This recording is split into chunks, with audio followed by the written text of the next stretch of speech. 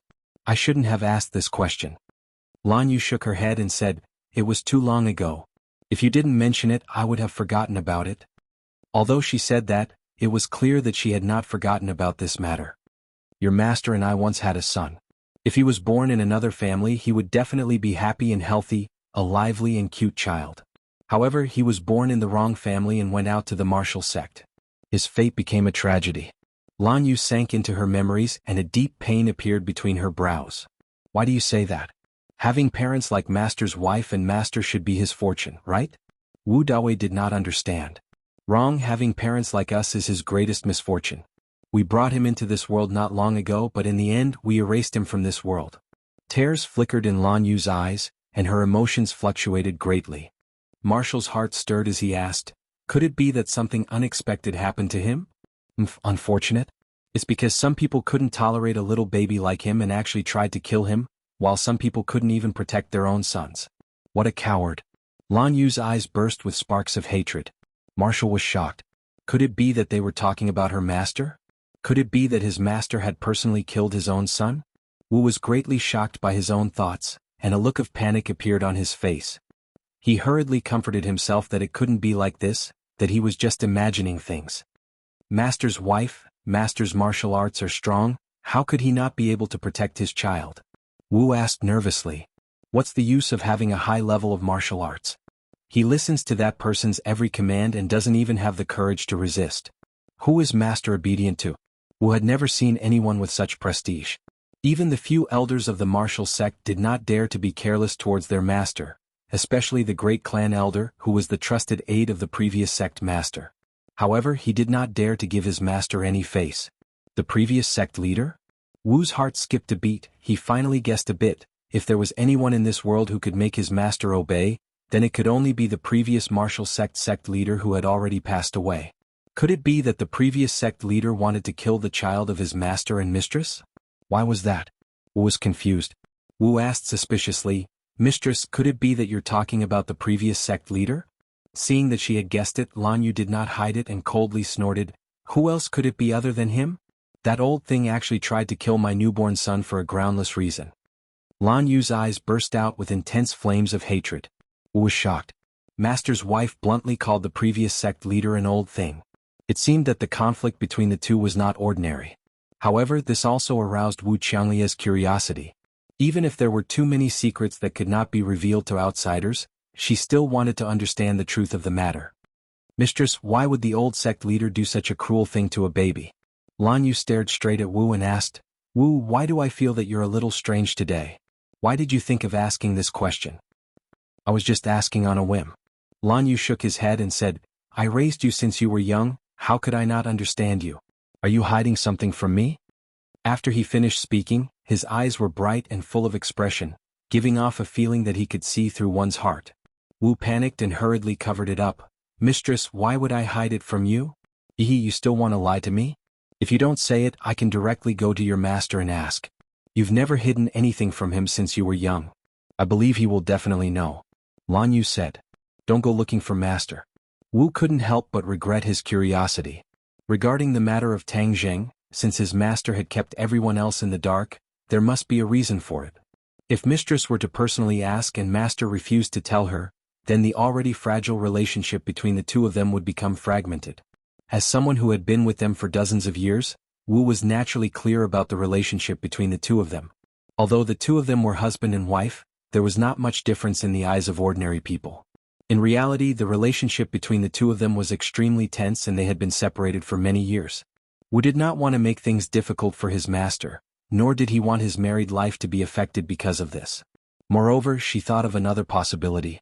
Since master could not let Tang Zheng willingly return to the martial sect, what would happen if mistress were to make a move? With that thought, hope reignited in Wu's heart. Since that was the case, then telling mistress about this might allow things to turn around. Even if her master scolded her in the future, she would willingly accept it. Mistress, there's something I want to tell you. Take a look at this photo first. Wu opened a photo on his phone. It was Tang Zheng. Lan Yu looked at the photo in a daze and asked suspiciously, Who is he? His name is Tang Zheng and he is a cultivator. Wu stared at her, hoping to catch the slightest change in her expression. Cultivator? Lan Yu frowned suspiciously and said solemnly, Wu, show him to me. Who exactly is he? It can't be as simple as a cultivator, right? Mistress, the missions I've been carrying out these past few days are all related to him. He's a newly risen cultivator, and his strength is already higher than mine. How is that possible? Under your master's nurturing, it took you so many years to achieve what you have today, but he is a cultivator. In the current situation where cultivators are facing such a huge predicament, how could he have such a high cultivation? Lan Yu questioned.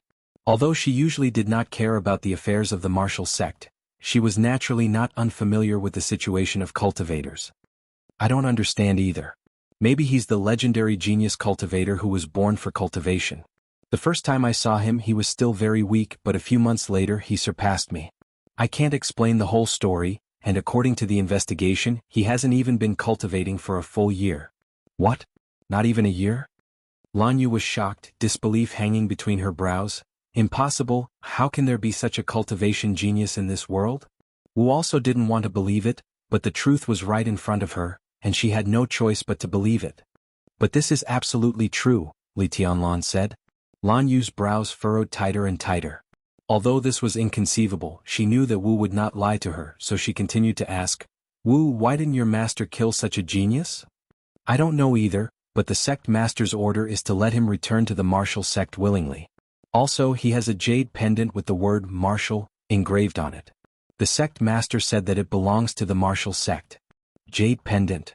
This jade pendant is the most precious treasure of the martial sect. Only the sect master and the successor of the sect master have the qualifications to wear it. Back then it was lost in your master's hands, and because of this he was almost expelled from the martial sect by that old man. How could it be on a cultivator? Could it be that master put it on him back then? Wu thought of a possibility and said hurriedly. Lan Yu's expression changed greatly, turning pale white, her body also trembling. She grabbed Wu's hand and said, You're saying that it might be your master who put it on him? Seeing master's wife's huge reaction, Wu was shocked and said resentfully, This is only my guess. Only master knows what the real situation is. Lan Yu's heart was in turmoil. Scenes after scenes of memories flashed through her mind like a movie. That year it was after that incident that he lost that jade pendant. That jade pendant had always been worn by him, and he would not even take it off when he bathed or slept. Why would he lose it for no reason? Back then, I was immersed in the pain of losing my son, so I did not notice this abnormal situation. No, what happened back then was definitely not that simple. I must find him and ask him clearly. Lan Yu's heart rose and fell as she thought silently. Seeing that his wife's expression was changing and becoming more and more agitated, Wu hurriedly asked, Mistress, what happened to you? Lan Yu hurriedly said, Send this photo to me immediately, I want to ask your master clearly. Isn't master in closed-door cultivation? No one is to disturb him. Wu said worriedly. Chapter 487. When Wu saw the fierce side of his master's wife, he still tried his best to persuade her. Mistress, master has ordered us to take revenge on this matter. If you go and denounce him, it will be bad if it causes an uproar. Lan Yu suddenly stopped in his tracks, his expression fluctuating as he thought to himself.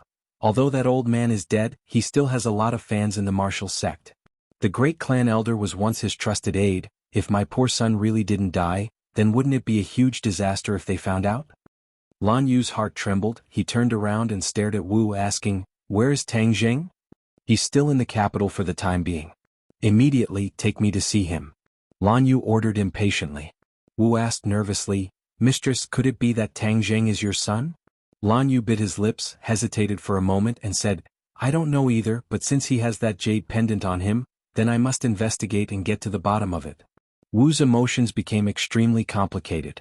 Although she had already guessed that this would happen, when she was about to confirm it, she was unable to determine whether this matter was good or bad.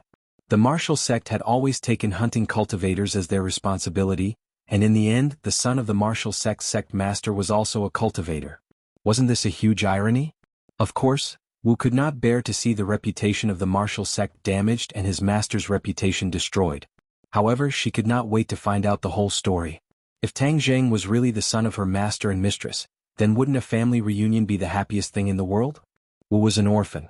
Although she was raised by her master and mistress since she was young, she did not have her own real parents after all. Occasionally she would urgently wish that her biological parents were by her side. Therefore, after weighing the pros and cons, she was inclined to let the family reunite. Mistress, if Tang Jing is really your and master's child, then what should we do? Is he a cultivator? Wu asked tentatively. So what if he's a cultivator? That was how that old man concluded that my child couldn't practice martial arts, but was a genius in cultivating magic. That was why he couldn't tolerate an infant. Now, no matter who it is, if they dare to harm my child, I will fight them to the end even if I have to give up my life. Lan Yu said aggressively. Looking at the resolute Lan Yu, Wu could not help but feel a little envious of Tang Zheng.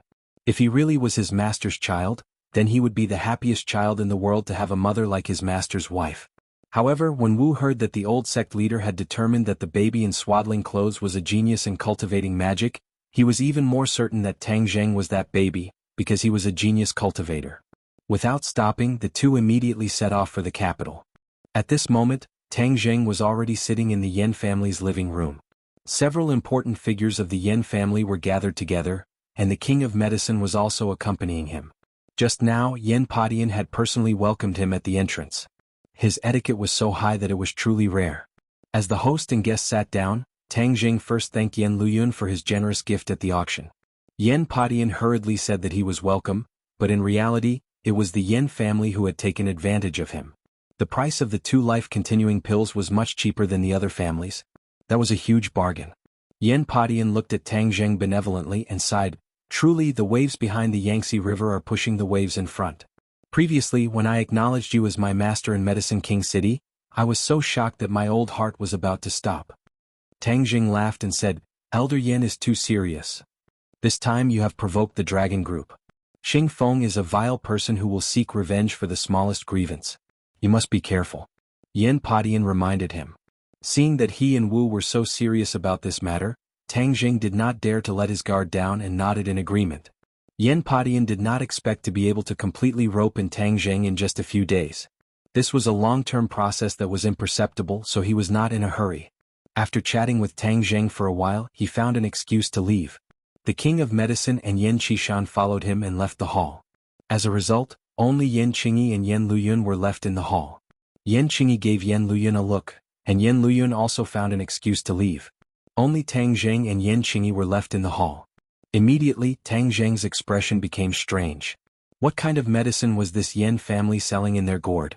Were they trying to use a beauty trap on him? But there was no need for a nun to use a beauty trap, right? Tang Jing did not know whether to laugh or cry. Seeing Yan Qingyi stand up and walk towards him, he did not bat an eyelid and stared straight at her. Without a doubt, Yan Qingyi was indeed a beauty, and it was a kind of otherworldly beauty that was not tainted by the smoke and fire of the mortal world, causing one to not have the slightest bit of dirty thoughts. "Can you accompany me for a walk?" Yan Qingyi's red lips parted slightly, and her voice was very light, as if it was not tainted with the smell of smoke and fire. With the invitation of a beauty, if Tang Jing mercilessly refused, it would not be justifiable. Thus he nodded and stood up. Yan Qingyi did not say anything else and directly walked out of the door. Tang Jing followed closely behind her and was a step behind. Looking at her back, he suddenly had a great interest in this young miss of the Yan family. She had an identity that others yearned for even in their dreams, but she did not cherish it in the slightest. She also did not do the things of a rich second generation, and instead left the mortal world to become a monk. It has to be said that she was an anomaly. Towards this kind of unusual person, Tang Jing naturally had a desire to learn more. Yan Qingyi's steps were very slow, but each step seemed to have been measured with a ruler, not more, not less, not even a bit off. After passing through a winding corridor and passing through a small doorway, the scene in front of them suddenly opened up. A steep cliff and snow-white clouds impressively appeared in front of them. This was the beautiful scenery of Longxiang Mountain. The Yan family occupied this piece of land with good feng shui, which really made people envious. Not far from the cliff, there was a small and exquisite Taoist temple. This temple with black bricks and black tiles was hidden in the forest. It stood next to the cliff, adding a trace of quiet and secluded feeling to the mountain forest. "Is that the Taoist temple you cultivate in?" Tang Jing curiously asked. Yan Qingyi glanced at it and lightly nodded. "This doesn't really match your identity," Tang Jing joked. With Yan Qingyi's identity, even if she was to become a monk, she would not be in such a shabby little Taoist temple.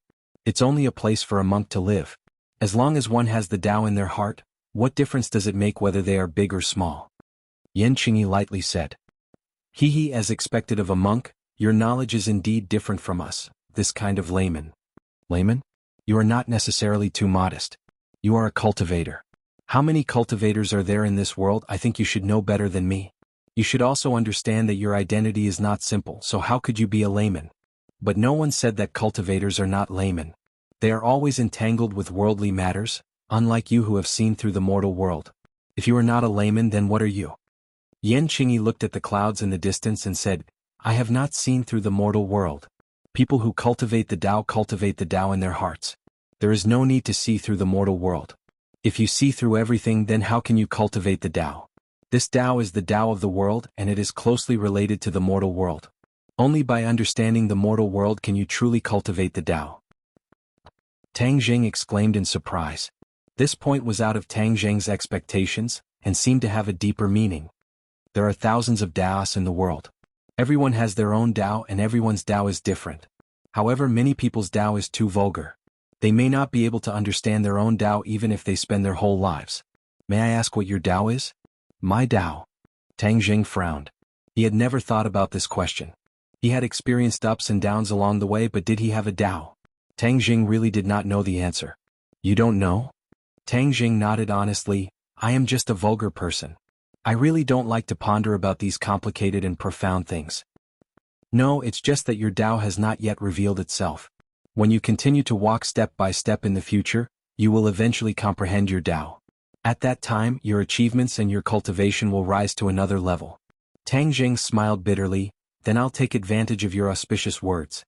However, you specially brought me here for more than just talking about Tao, right? Yan Qingyi withdrew her gaze from the distance and then stared at Tang Jing. When their eyes met, Tang Jing found that her gaze was deep. There was a kind of realm of selflessness that made people involuntarily fall into her eyes. Do you believe in fate? Yan Qingyi asked. Fate? Tang Jing shook his head blankly.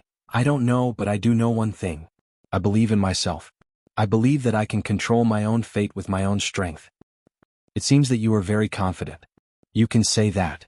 When Tang Jing was a child, he believed that his own efforts could be exchanged for higher grades. Now he believed that hard work could increase his cultivation, and thus enhance his strength and control his own fate. Everyone has their own fate. You are the same. Since there is fate, it means that it is arranged by the heavenly Tao. Then there are traces to follow and even know in advance.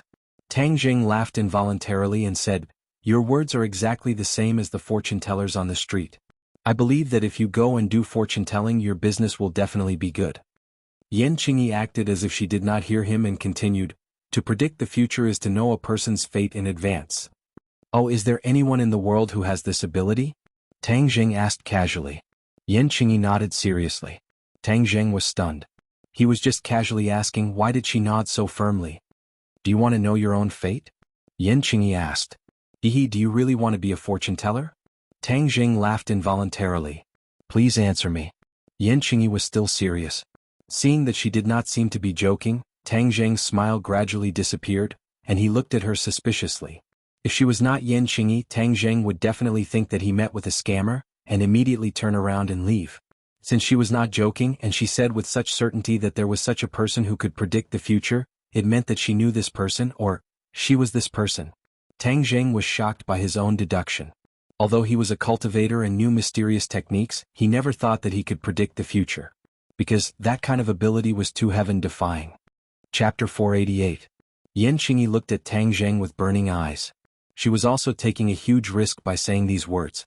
If others knew that Yan Qingyi had the ability to predict the future, then the Yan family would definitely become the target of public criticism. This was because no one was willing to see such an opponent, because they would seek benefits and avoid harm, and thus develop and grow stronger. He had to eliminate such a heaven-defying opponent before the other party grew stronger. Yan Qingyi was truly too interested in Tang Jing. Although she could predict the future and predicted that Tang Jing would become a character who saved tens of thousands of people from fire and water in the future, telling him at this moment was also taking a huge risk, because it was extremely likely that it would change the direction of the future. However, she still couldn't help but want to see what was so special about this future savior. Tang Jing's expression changed a few times, and in the end he let out a long sigh and said, Forget it, knowing one's own destiny sounds very attractive, but if one knew one's own destiny, then what's the point of living, what's the point of living, what's the point of living? If a person's life loses the excitement of looking forward to the future, then it's fine if they don't want this kind of life. Yan Qingyi was startled. She did not expect him to reply in such a way. If an ordinary person had this chance, they would definitely be impatient to know what their future was like, and even Yan Padian would not be able to avoid it. However, Tang Jing actually resisted the temptation. This was too precious. Yan Qingyi's calm eyes gradually lit up. He was indeed not an ordinary person. No wonder he would take on such a great responsibility in the future. Since he didn't want to know, she wouldn't take the risk to say it in case it changed the direction of the future. However, Tang Jing's curiosity was piqued. He sized up Yan Qingyi from head to toe as if he wanted to see through her, but after looking at her for a long time, he still found nothing. Yan Qingyi did not have any inner strength in her body, nor did she have any innate qi fluctuations. She was just an ordinary person, but she could actually predict the future. Tang Jing felt that it was too mysterious. How do you have the ability to predict the future? Tang Jing could not help but ask curiously. Yan Qingyi smiled indifferently. Everyone has their own secrets, and I am no exception. Since the other party wasn't willing to say more, then Tang Jing wouldn't pester him. After chatting for a while, he bid farewell and left. Yan Qingyi stared at Tang Zheng's back as it disappeared into the forest. She muttered to herself, Tang Zheng, I'm really looking forward to your performance. Tang Zheng left Beijing with Nana, Huang Xiang and Xiao Bai. After getting off the plane, they went straight to ordinary balance. Mu Hongyan and the others were very busy. When they met again, Tang Zheng found that they were much more haggard. However, when they heard about the funds that Tang Zheng brought back, their haggard faces were swept away. Each of them was glowing, rubbing their hands together, and vowed to do a big job. This business empire was gradually taking shape. Tang Zheng, the hands-off shopkeeper, listened to some general reports and waved his hand, handing everyone over to them. As for how to deal with it, it was up to them to decide. Moreover, Yi Tianlei said not long ago that Mu Hongyan was a business genius. Being able to invite her to manage the overall situation was tantamount to picking up a treasure. Since it was a treasure, of course he had to make the best use of it. Thus, he had no psychological burden as a hands-off shopkeeper. After staying in ordinary balance for 2 days, this year's winter vacation was very early. There was still some time before the new year. Tang Zheng decided to take advantage of this free time to go to the South Sea Dragon Palace. The Heaven and Earth Obsidian was of great importance. If he didn't get it, he would always feel uneasy. Reluctantly saying goodbye to his family and friends, he stepped on the plane that flew to the southernmost part of Wuxia. Whether this trip would be dangerous or not, he still couldn't predict, so he brought Huang Xiang and Xiao Bai with him. If there was any danger, they could take care of each other. The spring festival had just started, but there weren't many passengers on this plane. Waiting for the plane to soar into the sky, Tang Zheng began to close his eyes to rest. The plane soared thousands of miles in the sky. The sun was shining outside the window, and occasionally white clouds floated by.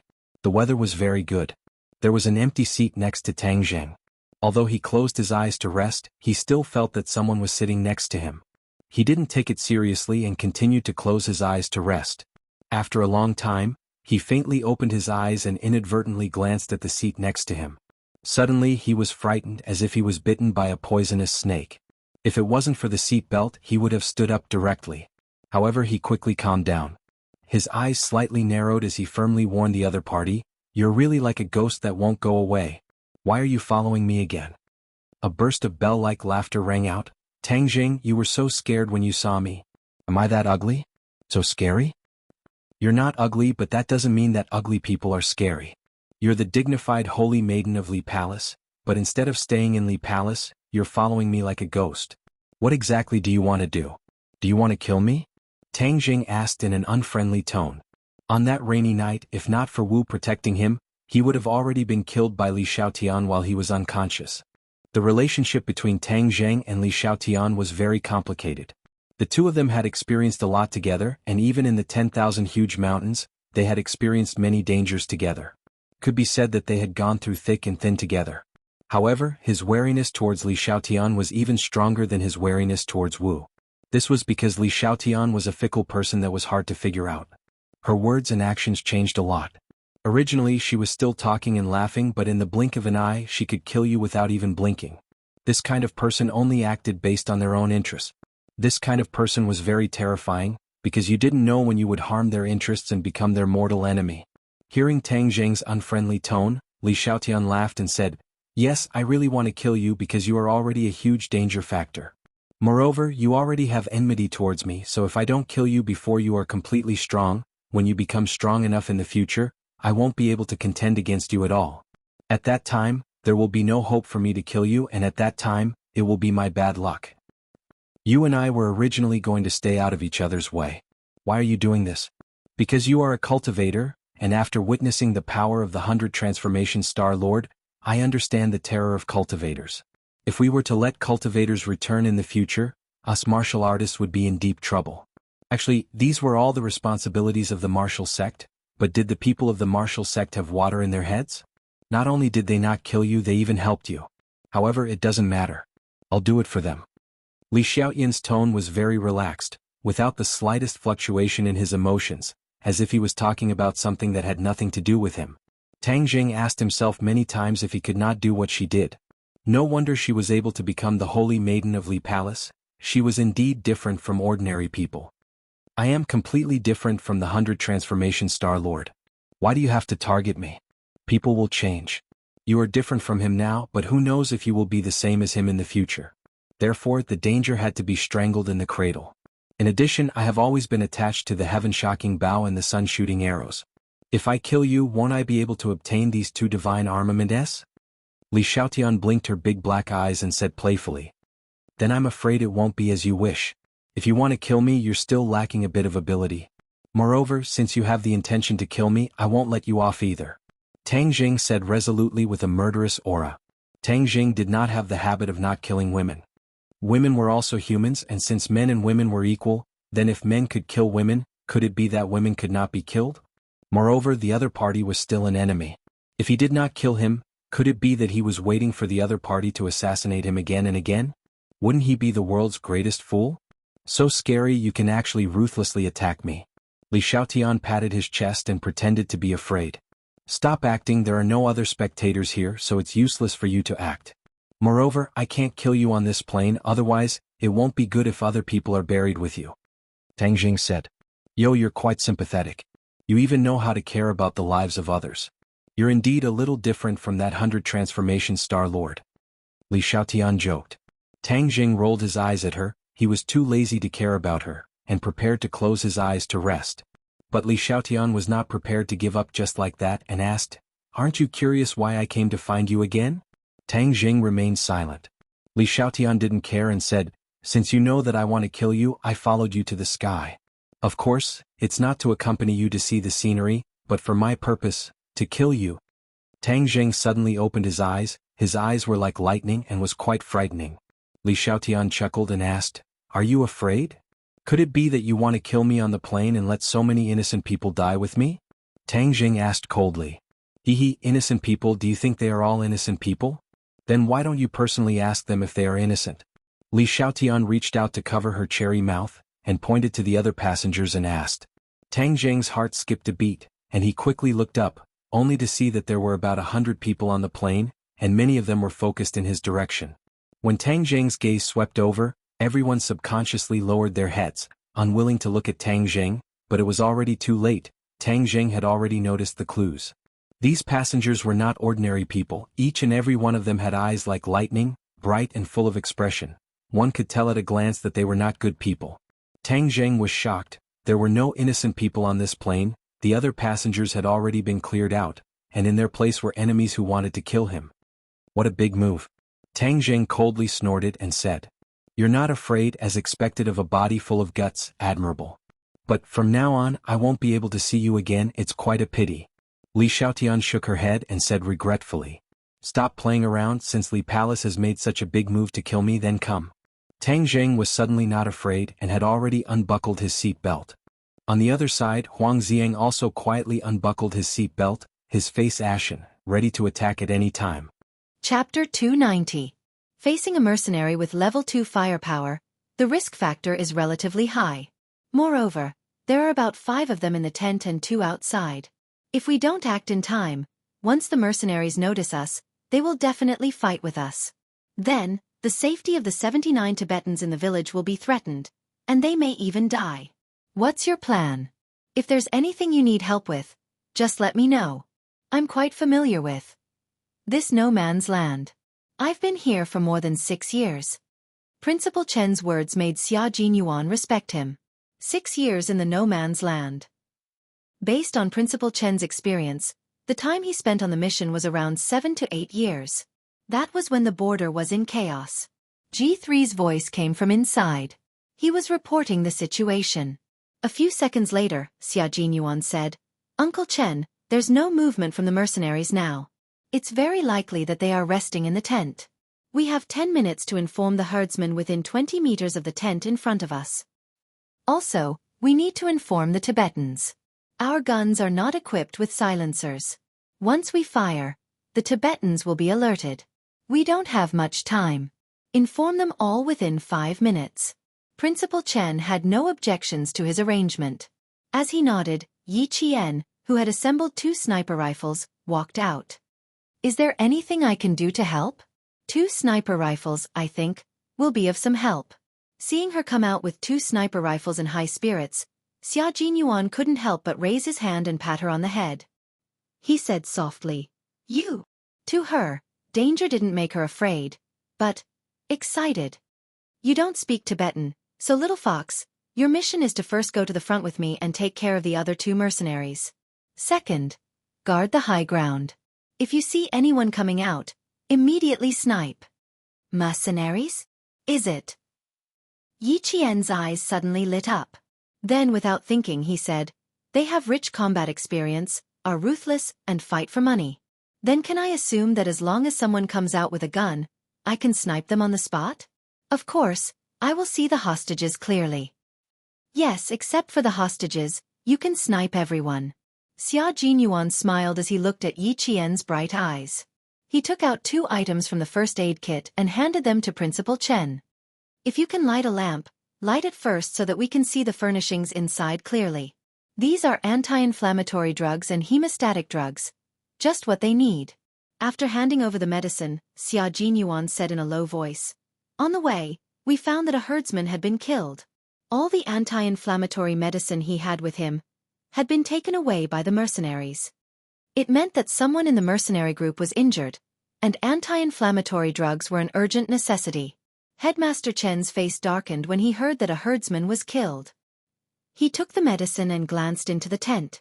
He said in a low voice, based on the current situation, this group of people won't kill in the village for the time being. They will rest tonight and leave the next day. Would there be a massacre at the moment? Would there be a massacre after they had rested enough and left? No one knew, so it had to be solved immediately. Yi Qian pursed his lips. Dai Qing frowned and said to Xia Jinyuan, Uncle Chen's knee has been hurting these days. I'll go and see. Chapter 291. Girl, if you could speak Tibetan, it would be appropriate for you to go, but you don't. Principal Chen took the medicine and smiled. I've been out of the army for so many years. I don't have the spirit of a young soldier like you. Girl Jian, work with Captain Xia to get rid of the people outside. Listen to Captain Xia's orders. No matter what kind of battle it was, when the battle plan was set, the commander was the soul of the battle. They had to listen to him and couldn't make decisions on their own. Xia Jinyuan could see that Yi Qian was worried about going in alone. He said softly to Principal Chen, don't worry, we have a way to get the people inside out. Uncle Chen going in is equivalent to protecting the hostages inside. Yi Qian was a little relieved when he said that. It seemed that they had a plan. This was a secret battle that couldn't be disturbed. Principal Chen and Uncle Xiza bent over and started to inform the sleeping Tibetans. Only the Tibetans closest to the 6 tents woke up.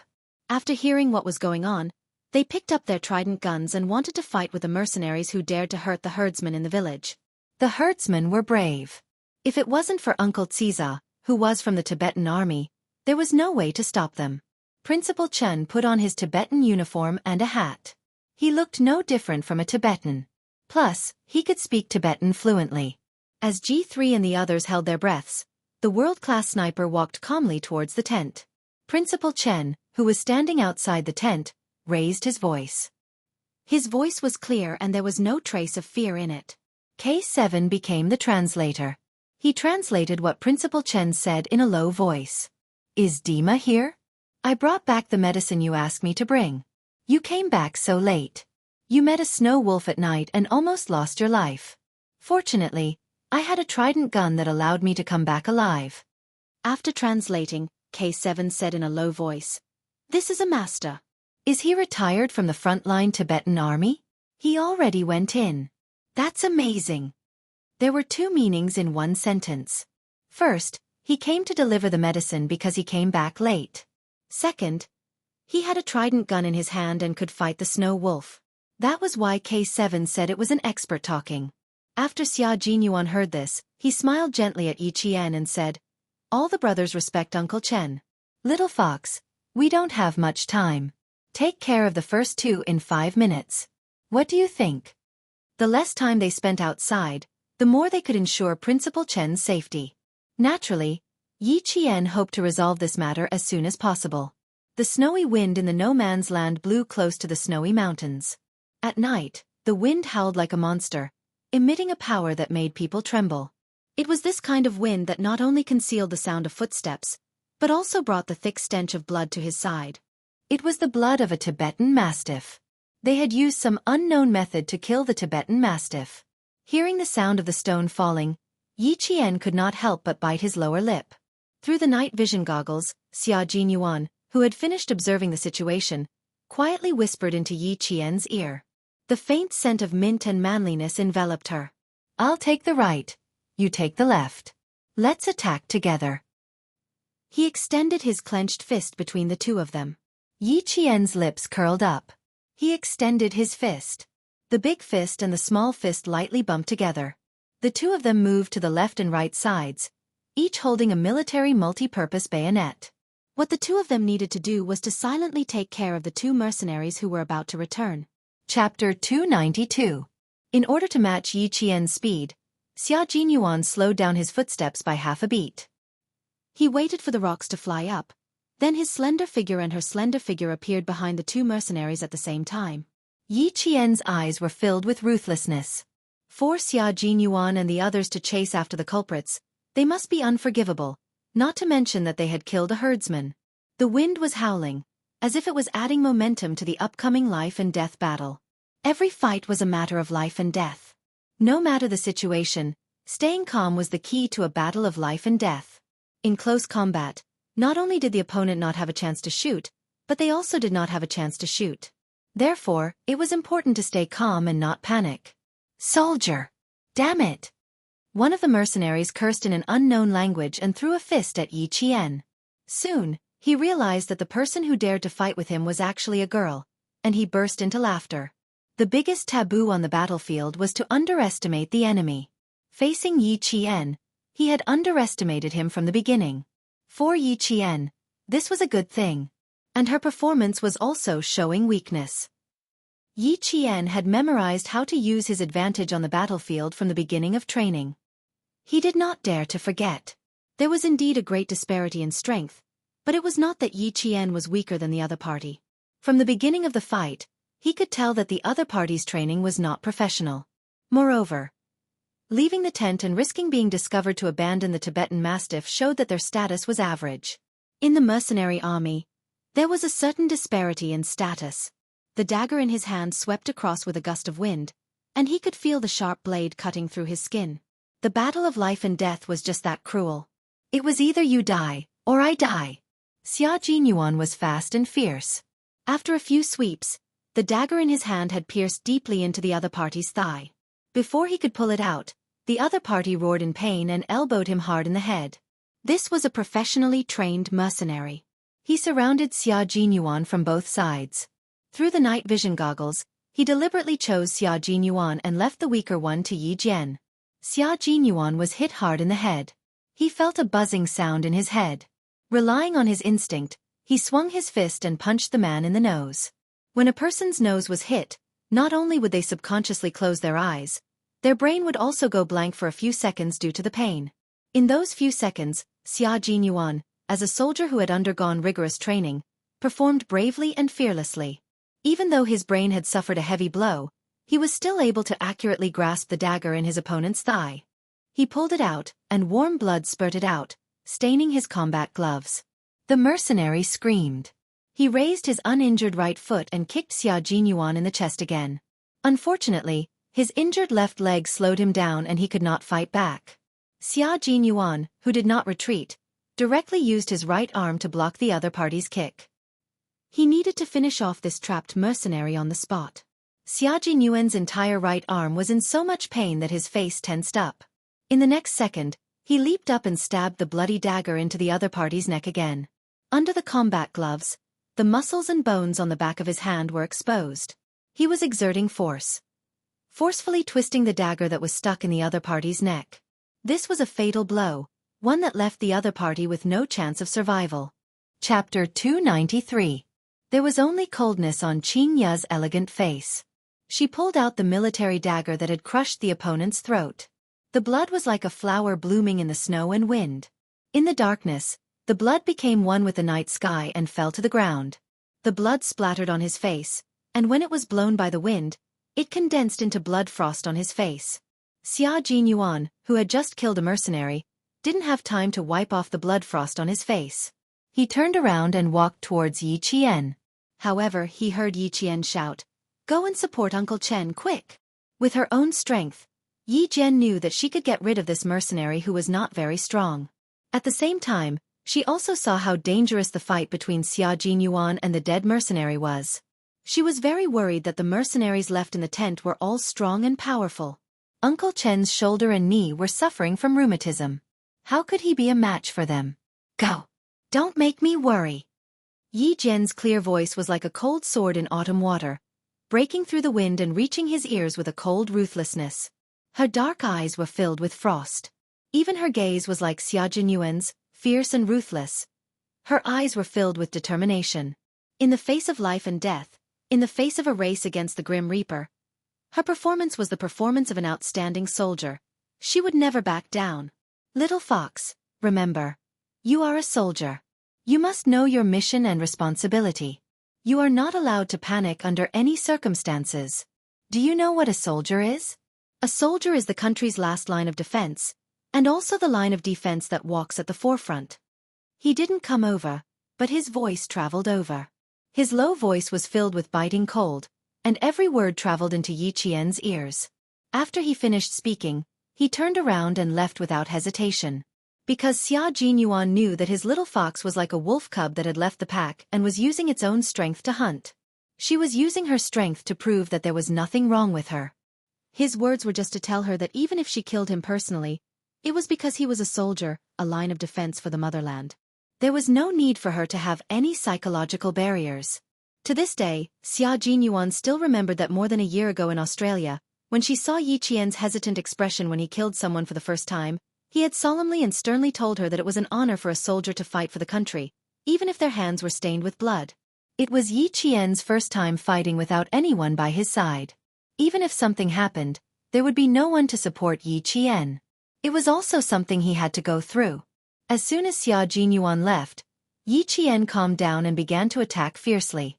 Fighting for the country, even if their hands were stained with blood, they would still feel glorious. He put away the military dagger in his hand and gently swiped his wrist. The end of the silver wire that had been hidden all this time fell into his hand. This was the beginning of Yi Qian's counterattack. He was using his own abilities to deal with a mercenary. The moment the silver wire in his hand wrapped around the mercenary's neck, Yi Qian stepped on a 20-centimeter rock and leaped into the air.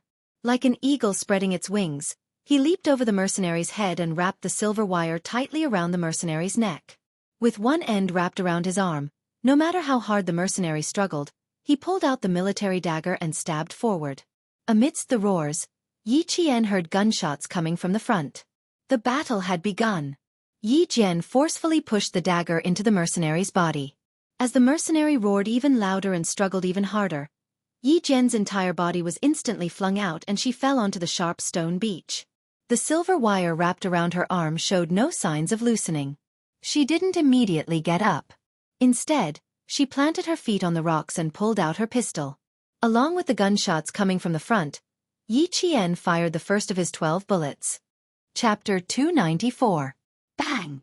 After the gunshot, the silver wire wrapped around her arm suddenly lost its strength. Her blood seemed to have drifted into the snow and wind, turning into bloody snow beads that fell on her face. All of this happened as the mercenary from an unknown country fell to the ground with a thud. Yi Qian ended this one-man fight. The metallic smell of blood was stronger than before. Yi Qian gently closed her eyes and took a deep breath. After resting, she felt a burning pain on her back. She had been thrown to the ground just now and her back had rubbed against the sharp rocks. She was afraid that her flesh had been injured. She took a deep breath and exhaled a long breath, as if she was exhaling all the blood that had floated into her chest. It's nothing. This is the path you chose, and it's also the path you must go through. She murmured softly and adjusted her panting breathing. When she retracted the silver wire and wrapped it around her wrist, her beautiful face was as calm as before. The path you must go through, you are good, they are evil. As Xia Jinyuan said, soldiers were the last line of defense of the motherland. Fighting for the country and the people was righteous and good. In front, the gunshots were particularly fierce. Yi Qian rushed to the front of Uncle Zija's tent. The sound of the bullets seemed to have brushed past her scalp. She rushed to the tent entrance and shouted, "Yang Jin!" After hearing the answer from inside, she entered the tent. Yang Jin recognized the voice of the Han Chinese girl who came to stay in her house. She walked out from the dark and said quickly, "It's very dangerous outside. Where are you going?" The only thing she could understand was, "Where are you going?"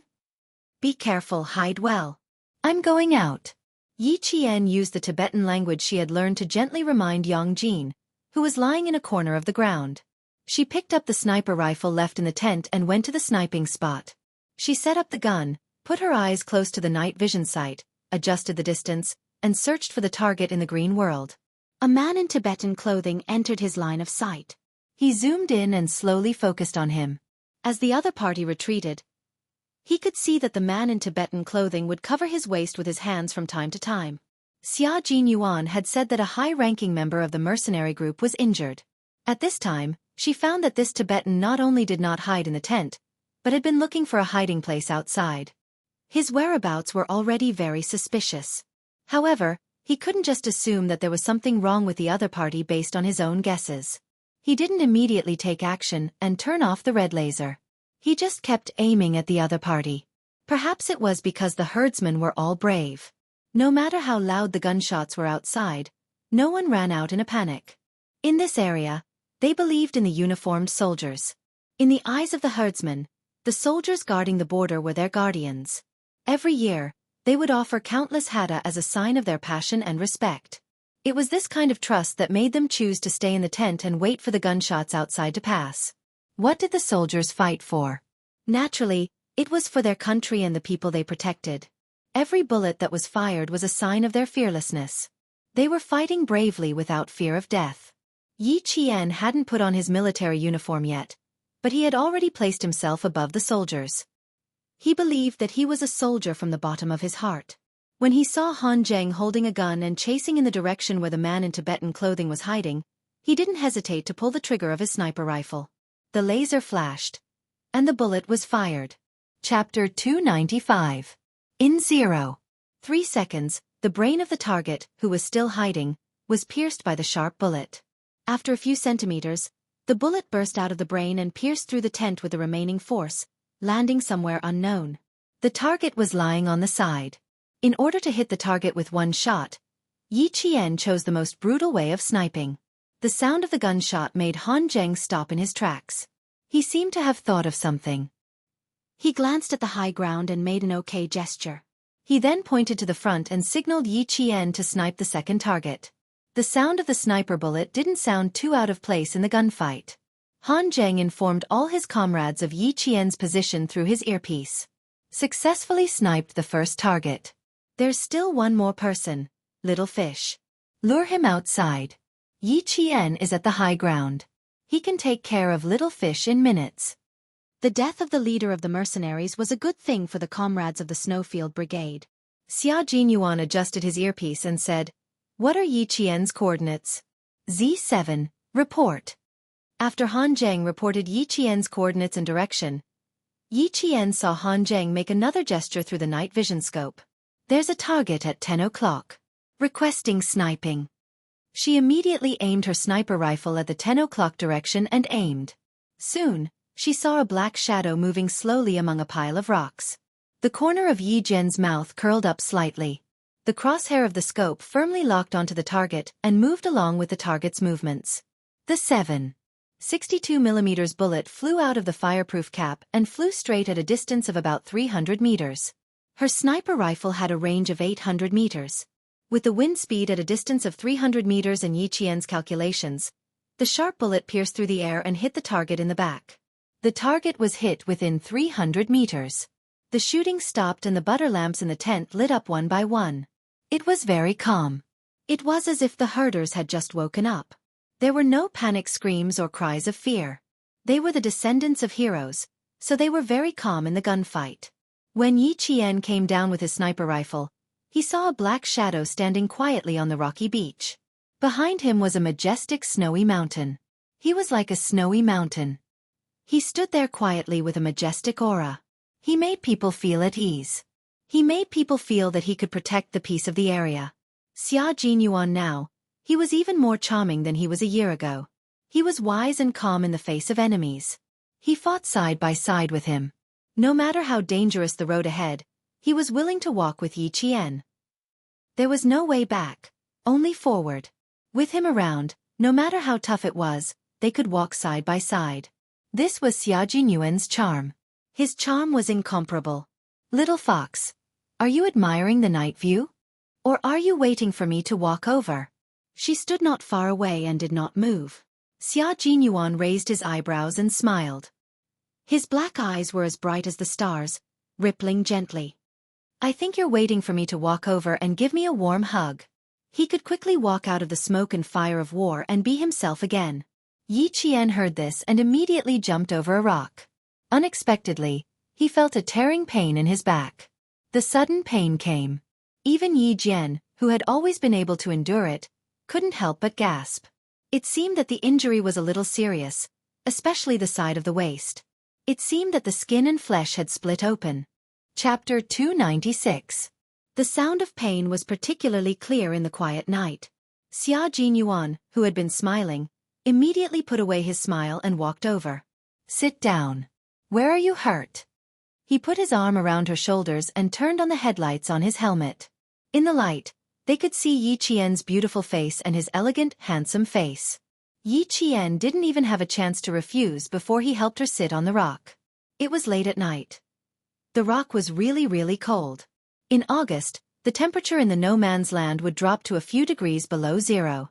Otherwise, there wouldn't be such a phenomenon where blood spurted out and fell to the ground. Soon, Xia Jinyuan also realized that it wasn't appropriate to sit on the cold rock in the cold wind to check where she was hurt. He smiled and said, Sorry, I'm used to being rough in the military camp. I'm a little, not very good at taking care of girls. Please forgive me. This was definitely the truth. As Han Zheng said, Xia Jinyuan was born into an aristocratic family. He was humorous and witty, but he had always been conservative when it came to relationships. At 21 years old, he really wasn't good at taking care of girls. Yi Qian wouldn't let him take care of her. As soon as his hand left her, she immediately stood up and said, It's not a big problem. Maybe it's just a scratch. Aren't you going to clean it up? They're all busy downstairs. You haven't gone back yet. How can I be at ease? Her refusal made Xia Jinyuan's lips curve slightly. Come, make a choice. Do you want to carry her? Or carry her on your back? Pick one of the two. There's no third option. Yi Qian. Why does he like to act shamelessly in front of me? She tightened her grip on the sniper rifle and looked away with a faint smile. No, I can walk on my own. What a headache. She wasn't really a 15-year-old girl. How could she deal with Xia Jinyuan?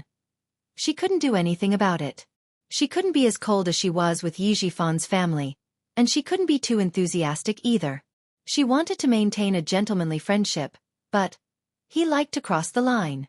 No matter how smart Yi Qian was, she had no idea how to deal with relationships between men and women. When faced with Major Xia, who was acting shamelessly and teasing her from time to time, she couldn't do anything about it. That won't do. Just now, every step you took was so painful that you gasped. We're still a few hundred meters away from the village. Won't you feel pain every step you take? He smiled at the little girl who kept trying to find ways to reject him. Even though his deep gaze was deep and gentle, it was just the right amount of a man. Calm. Yi Jian looked up and stared at him. The major, who had just finished a battle, had not taken off his helmet. The light shone on him, revealing his elegance, just like that of a noble young master. His silhouette was perfect, and his eyes were clear. There was a warmth deep in his eyes that could drown people. This Xia Jinyuan vividly expressed the delicate feelings and tenderness of a soldier.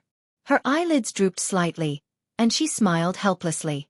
Captain Xia, I did choose the third option. But I don't have a third option. Xia Jinyuan maintained the smile she was most familiar with. It was elegant, noble, and especially dangerous. Just when Yi Qian thought he would continue to insist that there were only two options, the man who had always been unpredictable said slowly, However, I've always respected girls. Okay, tell me what your third option is. Oh, I know even without you saying it. You can walk on your own, right? Chapter 297. Yi Jian, who felt that she couldn't keep up with his pace, pursed her lips, took a step forward, and said to him, Indeed, I can walk on my own. As for the road that I can walk on my own, I hope that I can walk it step by step. As long as I can walk on my own, I will persist no matter how difficult it is. Her injury was indeed serious. Just a small step was enough to cause her back muscles to spasm in pain. This time, she was on guard and did not show it.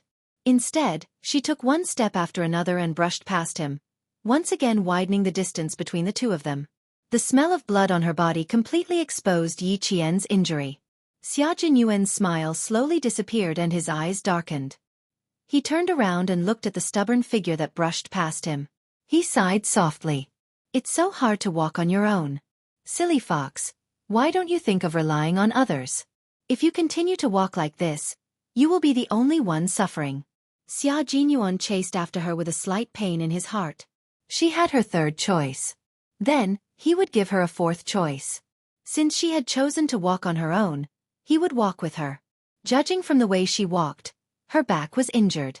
He could not hug or carry her, so he could only help her carry the gun. After catching up, Xia Jinyuan melted all his helplessness into a smile. Come, give me the gun. We can walk slowly. Not only did he leave her with some dignity, but he also showed his respect for her. Yi Qian did not refuse again. If he did, he would seem pretentious and pretentious. He handed the gun over and smiled.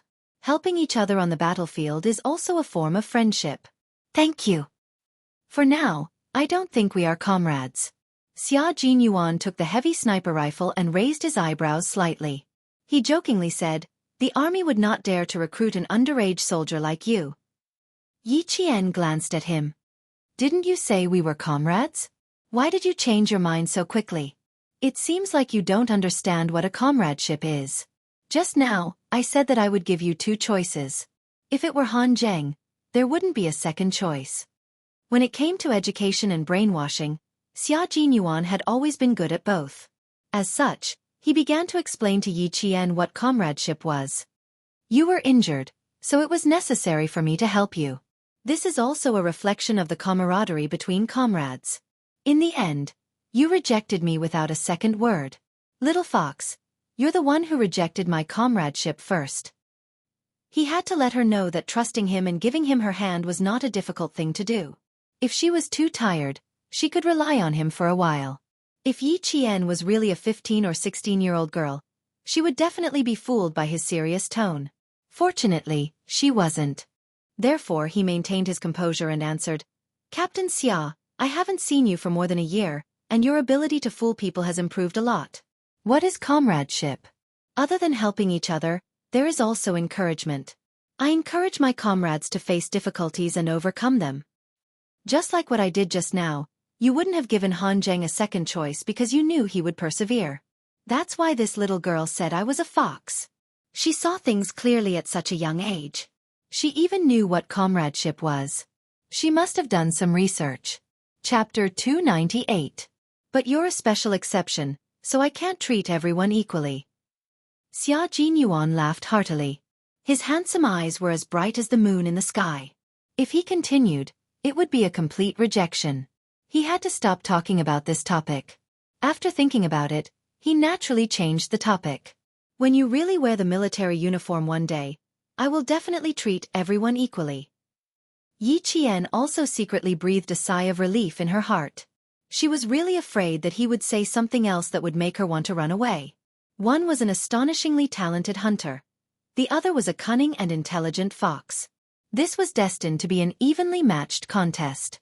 Sorrowful cries came from the tent. It was Dima's wife crying. She already knew that her husband had been killed. Yi Qian stopped in her tracks and looked sadly at the tent where the cries came from.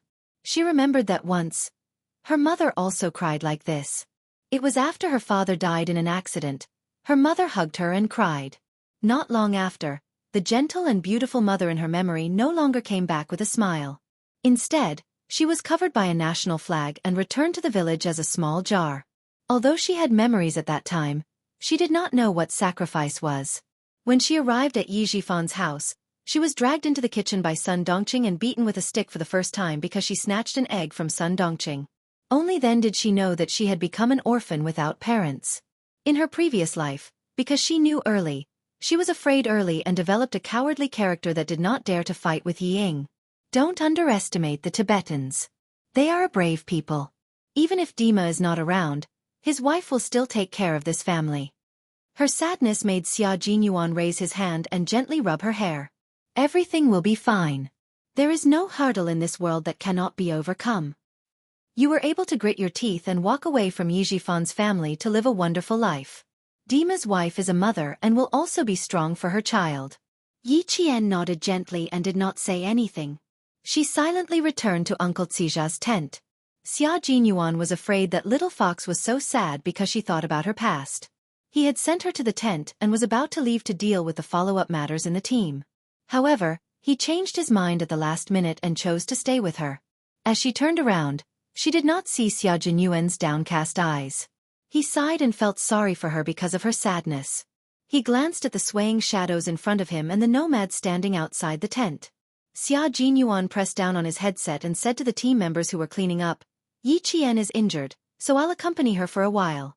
After cleaning up, accompany the herdsman to the rocky beach and bring the unfortunate Dima back to the village. If there's anything we can help with, we'll do our best to help the Dimas. G3 and the others were cleaning up the corpses of the 7 mercenaries. From the investigation to the registration, they had to be very careful. Hearing this, they said in a low voice, We'll take care of the rest. Take good care of Yi Qian. After all, it was rare to meet a girl who could stand shoulder to shoulder with the male soldiers. Moreover, she was still a student. Yi Qian walked into the tent. The adults were not there. Only Yang Jin was sitting alone in front of the butter lamp. There was an unsheathed waist knife on the table and a 3-pronged gun next to it. Seeing Yi Qian come in, Yang Jin immediately got up to greet him and asked, Are you okay? I was very worried about you. Soon, she saw the strange man who came in after him and stopped in her tracks. Chapter 299. Yi Qian walked up to her and hugged her gently. Since they couldn't communicate in Tibetan, they could only express their feelings through body language. Yang Jin, who had gone to primary school, didn't know how to speak Mandarin. She hugged Yi Qian gently and looked at him curiously. She only looked away when he smiled at her. Her back is injured. You need to be gentler. Xia Jinyuan, who was standing behind them, smiled and communicated with Yang Jin in Tibetan. Next, I need to treat her wound. What Yi Jian could understand was that he was saying, Thank you, sorry for bothering you. When she was about to ask Yang Jin to help her again, the enthusiastic Tibetan girl said a string of sutras and left the tent with her sutras like a butterfly fluttering in the grassland in June. Once Yang Jin left, Yi Qian frowned slightly. My back is injured. Captain Xia, it's not appropriate for you to stay.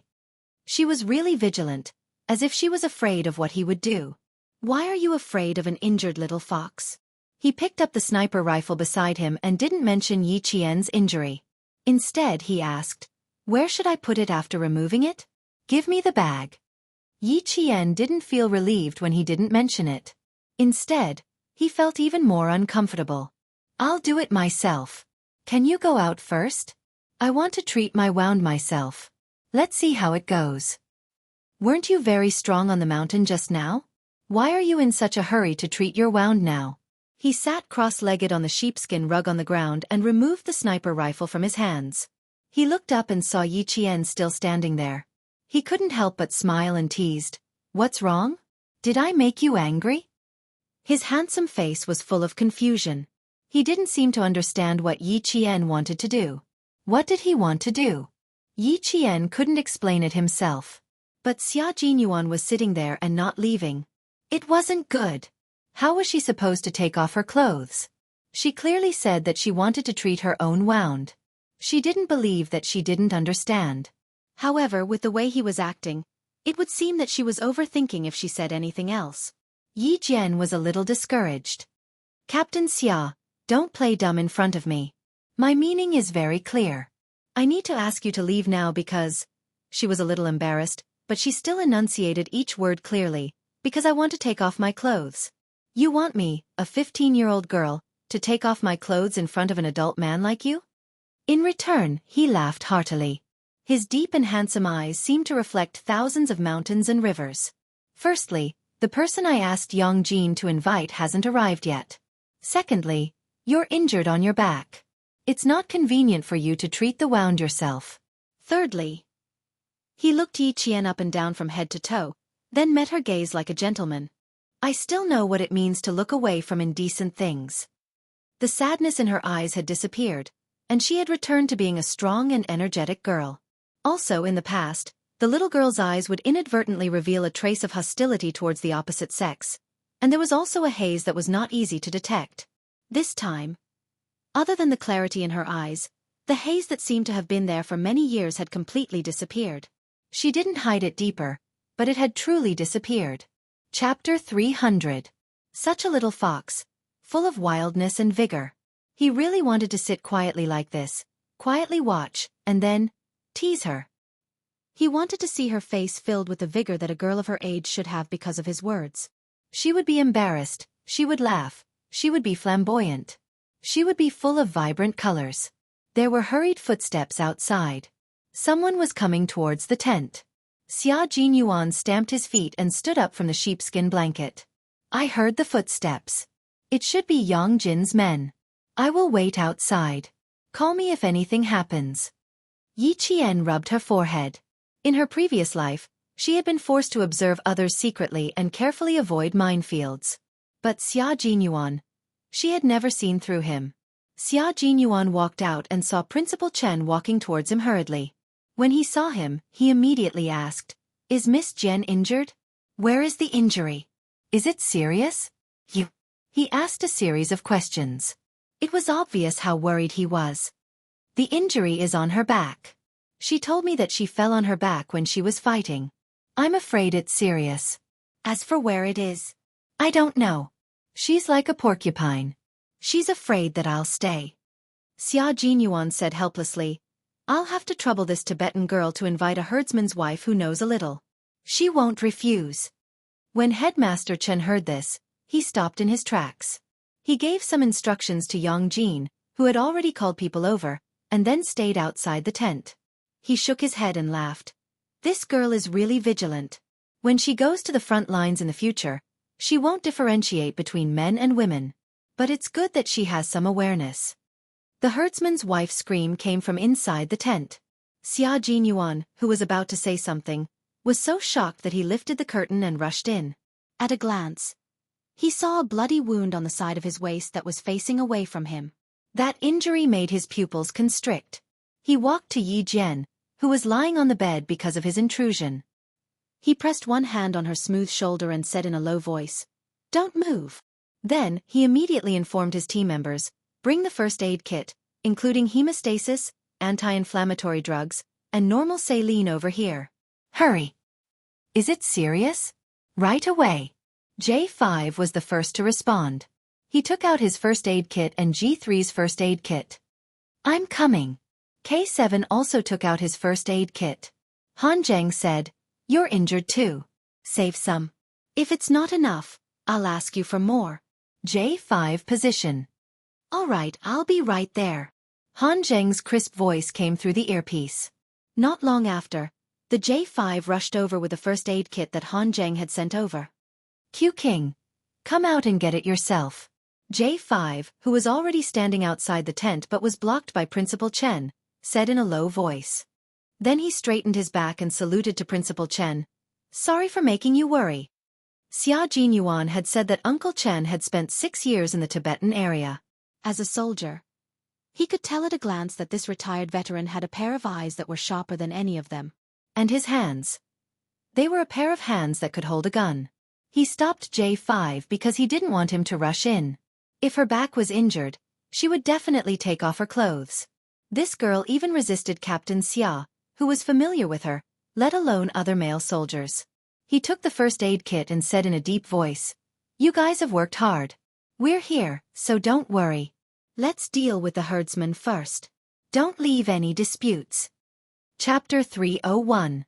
If there are any financial losses, you can write it down first. But remember, don't ask for compensation in person. They don't need money. Headmaster Chen gave a few more words of advice based on his experience. It could be seen that even though he had retired from the army, his heart would always remain in the army. The herdsman's wife came out to get the medicine. After taking the 3 first aid kits, she hurriedly returned to the tent. Her expression was serious. It was obvious how deep Yi Qian's injury was. The J5 nodded slightly, saluted again, and strode away. In the tent, Yi Qian was lying on the bed. His back was illuminated by the butter lamp. His uninjured skin was fair and delicate. The curve of his back was slender and beautiful. It rose and fell like a mountain range. However, such a perfect back was ruined by a bloody 5-centimeter-long wound on the right side of his waist. It was like a landscape painting that was torn in half. Yi Qian closed his eyes. He didn't dare to look at Xia Jinyuan, who was bending over to check his wound. He bit his lower lip lightly. He was so embarrassed that his whole body was stiff. Xia Jinyuan took off his helmet, gloves, and even his multi-purpose combat vest. His expression was solemn. He said coldly, "Relax. If you're so tense, it'll shrink the wound. Not only will it hurt you, but it'll also cause you to lose more blood." Hearing his cold voice, Yi Qian gently exhaled. She was thinking too much. "I'm sorry to have troubled you in the end." He washed his hands in the Highland barley wine and put on the medical gloves in the first aid kit. Without looking up, he said softly to Yi Qian, "There's no need to apologize or say that it's troublesome. After all, you were injured because of us. Bear with it. I'll use normal saline to debridement and stop the bleeding." If it really hurt, Yi Qian felt that he was probably numb from the pain, so he didn't feel much pain. Her whole face was already as red as an apple. She nodded.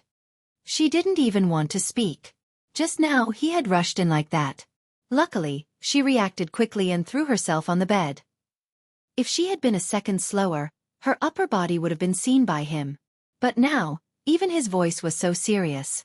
It really saved her from embarrassment and helped her adjust her mentality as soon as possible. Yi Qian had the mentality of a little girl, but Xia Jinyuan's gaze had been fixed on her wound from the moment he rushed in. Such a long and bloody gash attracted all his attention, so how could he possibly look elsewhere? Yi Qian's body stiffened when the saline solution was poured on her. Her entire wound started to twitch. It was so painful that she had to bite her lower lip to stop herself from making a sound. "I'm afraid the bandage isn't enough. If it hurts, bite your sleeve tightly. I don't want to treat the wound on your lower lip after treating the wound on your back." Xia Jinyuan lowered his head to clean the wound. His handsome face was so calm that there was not a trace of emotion. He calmly faced the wound that was even more hideous after being cleaned with normal saline. Cleaning the wound was an essential process. In order to reduce infection and inflammation, it was necessary to repeatedly rinse the wound with normal saline solution until the bleeding was completely stopped. After the debridement, he would then start to suture the wound. Silk thread was suitable for suturing skin tissue. Without anesthesia, when the first needle pierced the skin, Yi Qian's forehead was dripping with sweat. She bit the corner of her shirt tightly and endured the immense pain. After a while, Yi Qian's face was as white as a sheet. Chapter 302. 3 more minutes. Amidst the excruciating pain, Xia Jinyuan's voice was like a morning bell, carrying the power of encouragement through the heavy fog. Yi Qian, who was in a trance, gently blinked his eyes, murmured, "Mm." He waited for the 3 minutes to pass. Field bandaging, field suturing, and wound management were all skills that every member of the Snowfield Brigade had to learn. Yi Qian originally wanted to remind him to use the simple interrupted suture technique to close her wound, but when he started stitching, he could feel that he was using this technique. The procedure was simple. Every stitch was tied individually, which was the most suitable for her current wound. 3 minutes later, Xia Jinyuan used cotton dipped in saline to disinfect the wound again, covered it with sterile gauze, and fastened the gauze with a bandage. The whole process took about half an hour to complete. It's about 6 centimeters long and 2 centimeters deep. You can see the texture of the skin. Little fox. Oh, little fox, you can really endure it. He took off the blood-stained gloves and put away all the medical equipment. He sighed to Yi Qian, who was still in a daze. "The male soldiers in the army don't seem to be as tolerant as you are. Come, tell me the truth. Did you reject my help just now because you don't like to be helped? Or because you don't like my help?" Yi Qian closed his eyes and answered with silence.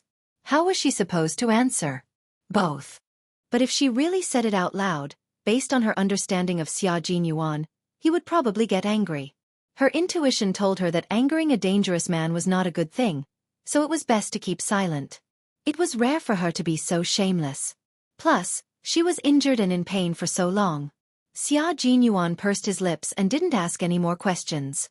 He had enough time to wait for her answer. There was no way to put on the clothes again.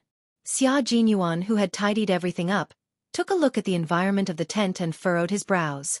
She couldn't move, nor could she put on her clothes. Even if she covered herself with a blanket, she couldn't cover her wound. If everyone slept in the same tent, they would more or less notice her naked back. There's no way to put on clothes. When Uncle Chen and the others come in, I'll sit in front of you and block them for you. Xia Jinyuan could only choose to use his body to block Yi Qian's smooth, jade-like, but flawed back. Girls should be more careful. At this time, he was reminding her that girls should be more careful. What was he thinking when he was on top of her and didn't get up? Xia Jinyuan, who was about to wipe her sweat with a bandage in his hand, found it funny that she was still silent.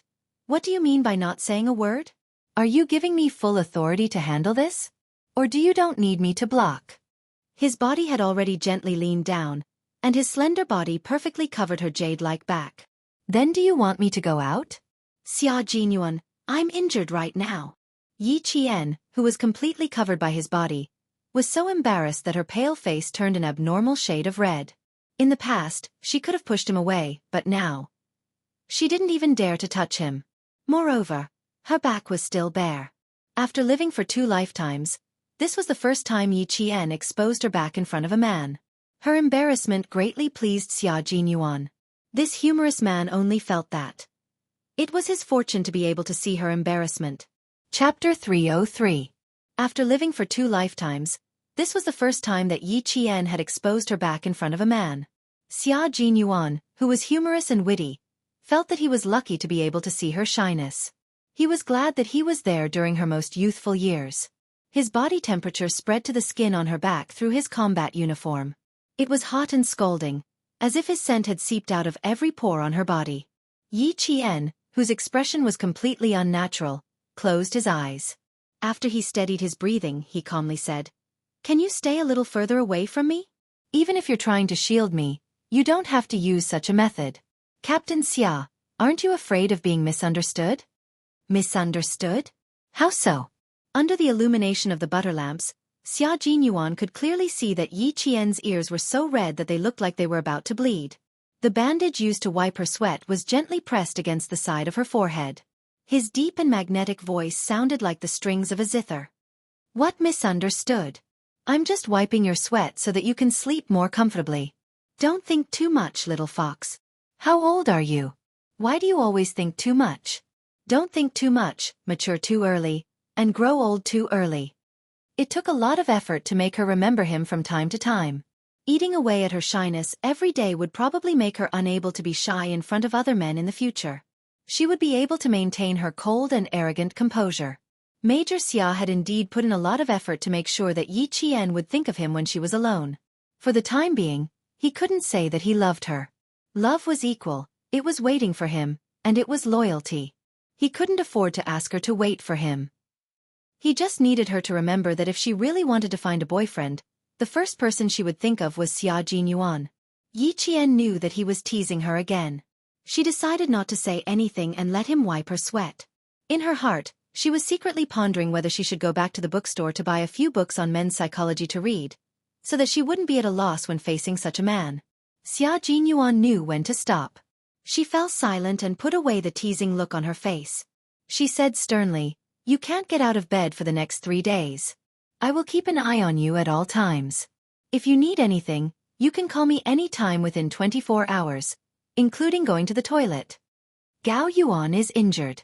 This is the most dangerous thing. I need to protect your safety at all times. After 24 hours, you can ask Yang Jin to help you. After 72 hours you can slowly move around by yourself. 7 days later, I'll send a car to pick you up and leave the no man's land." 3 days later, he would rush back to the army to report on the completion of his mission. He would stay for 1 day in between, and on the 7th day, he would drive back just in time to pick her up and leave. After he finished speaking and wiped off his sweat, he stood up and allowed Yi Qian to take in a long breath of air that was free of his scent. If she could, she really wanted to run out and get some fresh air. "I asked Uncle Chen to come over. The guys in my earpiece also said that they wanted to come over and take a look. Lie down and don't move. I won't be responsible if you're exposed. His stern tone only lasted for a while. Yi Qian heaved a sigh of relief, but she heard him teasing her again with a half-smile. Yi Qian raised her eyes and gently closed them again. She had an idea and smiled coldly. I won't let you take responsibility. I'll take responsibility for myself. You worked hard just now. I wanted to help you, but I didn't expect to cause trouble for you. Chapter 304. No, I don't think you're causing trouble. You left the wound to me without any hesitation. Little fox, I should be the one thanking you for trusting me. Xia Jinyuan had already sat down elegantly. He faced the tent and hid his gentleness, revealing a cold expression. I'll ask them to come over and take a look. You can sleep. As for taking responsibility. Do you think I'll take responsibility? Yi Qian couldn't hold back anymore. She turned her head and stared at the man who had reverted to his old ways. She glanced at his arrogant sideburns and smiled. Then, Major Xia, are you willing to take responsibility? If you're willing to take responsibility. I've already shown you my back. You'll have to take responsibility. Little Fox was starting to argue with him again. Not bad, she completed the suture without anesthesia and still had the energy to stay calm and argue with him. Very good. At least she was in good spirits. Although it was ungentlemanly for a man to argue with a woman, what could he do? Little Fox was the only girl that he was interested in teasing both with her words and her actions. Hearing this, he raised his eyebrows and smiled faintly. You can make a guess. Whether I'll take responsibility or not depends on your guess. Are you trying to turn the tables? TSK, TSK, TSK. Little Fox, you're still too inexperienced. He lifted the quilt and placed it under Yi Qian's waist. Then, he picked up a blanket and gently placed it on her shoulders. Only her waist, which was wrapped in a white bandage, was exposed. Even so, before Xia Jinyuan let Han Zheng and the others in, he sat up straight. When they wanted to check on the wound, he immediately blocked them. This made the other four little friends dumbfounded. What a shameless behavior. He didn't even see the wound and he chased them away. Was this what you call a visit? A man's head and a woman's waist. Even if Yi Qian is a student, she's still a female student. Just one look is enough. Looking at her more than once won't help her recover. His explanation was so dignified that his friends were speechless. K7 chuckled and gave Xia Jinyuan a meaningful look before leaving the tent. Outside, Principal Chen and Uncle Ciza were talking. K7 came out and joined the conversation. He was good at Tibetan and had no difficulty communicating. Soon, Uncle Ciza patted him on the shoulder and welcomed him to come back next time. A dog that bites doesn't bark. I bet K7 said something bad after washing socks for a week. I bet Uncle Chen will talk to Q King when he comes out. As a former instructor, J5 was very familiar with this tactic. The first step was to snitch, the second step was to provide examples, the third step was to distance oneself, and the fourth step was to sacrifice one's friends rather than oneself. Based on the current situation, K7 was in the fourth step. G3 put on the combat gloves he had taken off and slowly said in a gravelly voice, "What are you best at when you're a forensic doctor?" So don't be surprised. He turned around and glanced at the tent with a faint smile in his eyes. She was indeed an extraordinary woman. No wonder Q King treasured her so much. If she wasn't injured that night, Yi Qian wouldn't have felt sleepy. When he told her to sleep, she actually fell into a deep sleep. Usually, she was so alert that she would wake up at the slightest movement. Now, she was so asleep that she didn't even know when Han Zheng and the others came and left. Chapter 305. Yang Jin blew out the oil lamps one by one, plunging the entire tent into darkness. She slept on the new blanket, not daring to sleep with the injured Yi Qian. Outside the tent, Xia Jinyuan said with a cold expression, "Uncle Chen, Yi Qian's injury is not suitable for him to move. I will watch over him tonight and let Yang Jin take care of him after 24 hours. Although his injury is serious, he has a good physique. As long as the wound is not inflamed, he will recover quickly." "Okay, I can rest assured that you will take care of him, but..." Principal Chen glanced at Han Zheng and the others, who had not left, and said to them directly, "I want to have a private conversation with him." You can all go and rest. It was definitely not convenient for them to listen in on private conversations. Moreover, they could vaguely guess what the topic was. Han Zheng smiled and patted Xia Jinyuan's shoulder. Before he left, he said softly, "Extreme joy begets sorrow, young Master Xia." He was hugging a little girl and calling her my little fox, as if he was declaring his sovereignty. He was afraid that they would take a second look. Just now, his gaze accidentally fell on Yi Qian's exposed shoulder. Damn. He was sitting by the bed and glanced over as if he wanted to eat someone. His expression was one of prioritizing love over friendship. He had to let Uncle Chen teach him a lesson. What Principal Chen wanted to say was indeed related to Yi Qian. As for what he said, Han Zheng and the others did not know. Even Yi Qian did not know. It was already past 1 in the morning. Although the temperature outside was very low, it was still very warm sitting in the tent. They were not at Uncle Xija's house now, but at another herdsman's house. The master and mistress had both gone to Dima's house, leaving the 3 children to be taken care of. Principal Chen promised to take care of them until the master's family returned. There was a fire in the fireplace and it was burning brightly. Sitting by the fire, they felt so comfortable that they felt lazy. Xia Jinyuan did not speak. He waited for Principal Chen, who wanted to have a heart-to-heart talk with him, to speak first. "You have other thoughts about Jian Yiling, don't you?" Principal Chen did not beat around the bush. After sitting down, he directly cut to the chase. "I can see that Major Xia is interested in Jian Yiling. If it's a spur-of-the-moment thing, Major Xia, I advise you not to provoke an orphan." These words were a bit harsh. However, it was true that he truly cared about the little fox, which was why he was so direct in protecting her. Jun Yan smiled and said calmly, "Uncle Chen, I have no intention of provoking Yi Qian. It's not a spur-of-the-moment thing moment. In the past year or so, although I've been outside, I've been thinking about myself and Yi Jian the most when I calm down. But thinking too much, it doesn't mean I have a relationship with Jian Yiling, Yi. I think you also know that Yi Jian is still too young and is still a high school student. Even if I have feelings for her, I will prioritize taking care of her. I will not have any improper thoughts.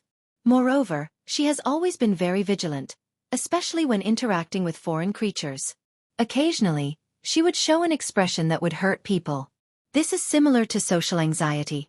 A year ago, her situation was considered serious. Now it seems that she has improved a lot. However, she is not good at handling relationships with the opposite sex. This is her weakness. You and Uncle Jen want to send her to the military to develop. With her ability, she will not be assigned to a place with many female soldiers. After many rounds of selection, she will definitely be sent to the front lines. However, if there are any obstacles in her path, it will greatly affect her military career. It had to be said that Xia Jinyuan was an excellent lobbyist. He was also very good at analyzing and thinking from their point of view. Everything he said just now was exactly what Headmaster Chen wanted to hear. Chapter 306. Xia Jinyuan would never fight a battle that he had no confidence in winning. He was already prepared to talk to Principal Chen and Uncle Jen at any time. Therefore, every sentence he said now was watertight. Every word he said was from the bottom of his heart. When he saw that Principal Chen's originally cold expression had eased, he knew that he had hit the nail on the head. He also understood that as long as he was considerate of Yi Qian, neither Principal Chen nor Uncle Jen would stand up to stop him from getting close to Yi Qian. With a heavy gaze, he calmly continued, "Also, Yi Qian is too outstanding. In the future, she will definitely meet all kinds of outstanding men who will be attracted to her. I have to walk around her more in advance so that she will be more picky when choosing a boyfriend in the future." He was just short of saying, "Who told her to be so picky that Xia Jinyuan is the most suitable boyfriend for her?" Headmaster Chen, whose expression had softened a little, instantly darkened when he heard this. This Major Xia was really scheming. No matter how intelligent Miss Jian is, she may not be his opponent. She will definitely be at a disadvantage in front of him. No wonder when he was in Fujian town, as long as he was around, Miss Jian would definitely spar with him or be his sparring partner. So this was his plan. Even if Miss Jian wanted to find a boyfriend in the future, she could only look for him. "Captain Xia, do you think you are suitable for Miss Jian? She is an intelligent but simple-minded girl. Do you think she will think you are the most suitable?" Principal Chen was not an ordinary person. Thinking about Yi Qian's personality, He was able to pinpoint the crux of the problem. Xia Jinyuan did not immediately speak. His lips curled up into a smile. His elegant and handsome face was as calm as ever. He sat there casually, his deep eyes looking at the flames in the fireplace. His gaze and the fire intertwined and burst out with scorching heat. He raised his head and smiled at Principal Chen, who had a cold expression on his face. He slowly said, "I don't know if she will like me, but Uncle Chen, what I can tell you is that I am definitely a man worthy of her. Moreover, I am a soldier who has fought for the glory of our country all my life. There is only one Xia Jinyuan like me in this world.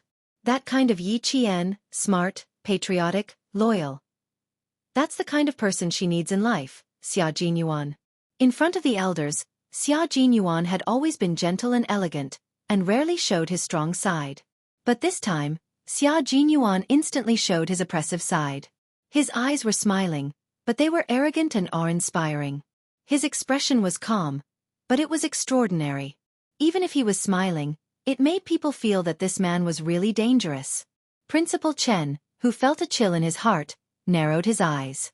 Then, he looked over with a deep and probing gaze. It was as if it was the first time he had seen this gentle and elegant young major in front of him. He wasn't refined at all. He was clearly a wolf with deep thoughts and extremely strong patience. The wolf had already made its move, but it still depended on whether the prey would take the bait. Moreover, Miss Jian was a girl who did not like to be the prey.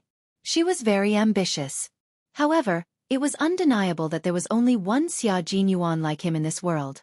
His ability was also very admirable, and he usually took care of Miss Jian very carefully. Principal Chen, who seemed to have thought of something, moved his eyes slightly and revealed an unfathomable smile. "Captain Xia, oh Captain Xia, you really don't show off. I have known you for more than a year, but this is the first time I know what the real Captain Xia is like." Chapter 307. I will not interfere with your relationship with Miss Jian. Just as Captain Xia said, Miss Jian is still young and should focus on her studies. She is not suitable for a relationship at all. She is an underage student. Even if Captain Xia is interested in her, he can only give up. It had to be said that the older the ginger, the spicier it was. Xia Jinyuan could always inadvertently hit the nail on the head. Wasn't that right? Would a soldier dare to pursue an underage student? Commander-in-Chief Xia was the first person who would not let Xia Jinyuan off the hook. Xia Jinyuan's deep eyes revealed a trace of helplessness. He sighed and said, "So, I have to ask Yi Qian to raise her standards for finding a boyfriend in advance. This will effectively prevent her from being seduced by a little boy who has nothing while she is still in school. If she is more focused on her studies, you and Uncle will be more at ease." In the end, he just wanted to prevent Yi Qian from being seduced by other boys when he was not around. Principal Chen laughed and made the fire burn brighter. He said to Xia Jinyuan, "We have been out for more than 10 minutes. We will have to trouble Major Xia for the night." The conversation seemed to have ended just like that, but Xia Jinyuan knew that this conversation was just a test. "Uncle Chen, you are too polite. Yi Qian has never been a problem to me, and she will not be a problem to me." Xia Jinyuan stood up and bowed politely to the world-class sniper who had immediately set up a small trap for him. "I won't disturb your rest. I will take good care of Yi Qian. Don't worry." Trouble? How could taking care of his little fox be trouble? He was more than happy to do so. He was definitely not afraid of trouble. Principal Chen had indeed set up a small trap for Major Xia. If he dared to show any signs of being afraid of trouble, then he would really have to trouble him to take care of Yi Qian for the night. Tomorrow, he could forget about taking care of Yi Qian. At night, as soon as Yi Qian moved slightly, Xia Jinyuan, who was guarding beside her, immediately opened his eyes. He patted her shoulder gently and used his gentleness to drive away Yi Qian's struggles in her dream. This was the second time she had killed someone. Yi Qian's dream was still a sea of blood. The roar echoed in her mind, and cold sweat broke out on her forehead. She was in a very restless sleep. She murmured something vaguely. Xia Jinyuan stood up and leaned close to her. He was shocked after hearing what she said. She murmured, "Captain Xia is right, Captain Xia is right." She repeated it over and over again, as if it would calm her down.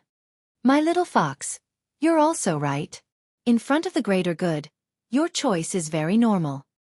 He patted her shoulder gently and whispered in her ear in a calm and gentle voice. He drove away her fear, drove away her nightmares, and returned her to peace. There was only one Xia Jinyuan in this world, and there was only one Yi Qian in this world. No matter who fell in love with who, all they saw was an evenly matched contest. The next day, Yi Qian woke up to the sound of bells ringing. It was the herdsmen driving their property, the yaks, into the mountains. The crisp sound of the bells seemed to come from ancient times, waking her up to the arrival of a new day. "You're awake." She still had her eyes closed, unwilling to wake up from this tranquility. A low voice with a faint smile suddenly came into her ears. Yi Jian was so shocked that she opened her eyes abruptly and saw Major Xia with his upper body naked. Yi Qian didn't know if she should scream or fly into a rage out of humiliation. Her biggest reaction was to widen her dark eyes. She didn't know what to say or do. Chapter 308. In the past, when she worked in the security company, she often saw the special bodyguards training, and these special bodyguards were often topless. In the army in Fujian town, she often saw topless male soldiers training. Not only was she able to look straight ahead, but even if she did, she was very natural and not shy at all. However, when it came to Xia Jinyuan, there were always some things that were out of her control. What should she do to be more natural? What should she say to avoid embarrassment? It was rude to keep her eyes open, but if she closed them, wouldn't she be at a disadvantage? Moreover, she was still sleeping in the tent, so why was he changing while she was sleeping? Did he not consider that if she woke up, it would be awkward? In the end, it was Major Xia's bad taste again. Yi Qian, who had originally wanted to close her eyes, decided to open them instead. If he dared to take them off, how could she not dare to look? But this time, Yi Qian was overthinking things. Major Xia, who was pulling up his pants with both hands, wasn't familiar with Tibetan men's attire. When he saw Yi Qian wake up and stare at him with a confused expression, he raised his eyebrows slightly and explained, "I can only leave in 3 days. It's too obvious to wear a combat uniform, so it's better to wear a Tibetan attire." Oh yes, it's better to wear a Tibetan attire. Me too. Yi Qian, who had lived 2 lifetimes, was in the same room as a topless man who was changing clothes. Although they were in a tent, but this was still a room. In the past, even if she saw a topless man, it was always a few of them, and she wasn't facing him alone. In terms of relationships, Yi Qian, who was as pure as a piece of white paper with a foreign man, replied awkwardly in a dry voice. Then she realized. The problem wasn't that she dared to look at him even if he dared to take them off, but if she opened her eyes and didn't look away, it would be indecent to look. After she realized what was happening, she immediately closed her eyes in shock. "Xia Jinyuan, hurry up and put on your clothes. I'm still sleeping, why are you changing?" These words were clearly meant to be humiliating, but just by listening to the literal meaning, there was something wrong with it. Hearing this, Xia Jinyuan's sexy thin lips curled into a perfect smile. He was originally standing in the middle of the room to change his clothes.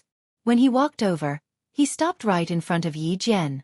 She could see his slender legs, his lower abdomen, his abs, and his strong chest. She could see his sexy body with her own eyes. Yi Jian looked up at Xia Jinyuan. His deep and mellow voice sounded doubtful. "Little fox, why do I feel that something is not quite right with your words? You're still sleeping, so why should I change? Are you saying that I can only change my clothes when you open your eyes?" She could already hear the hint of a smile in his voice as he said lazily, "I'm sorry, it's my fault. I should have changed when you were awake." "Nonsense. I didn't mean anything else." "No, I didn't mean it that way at all."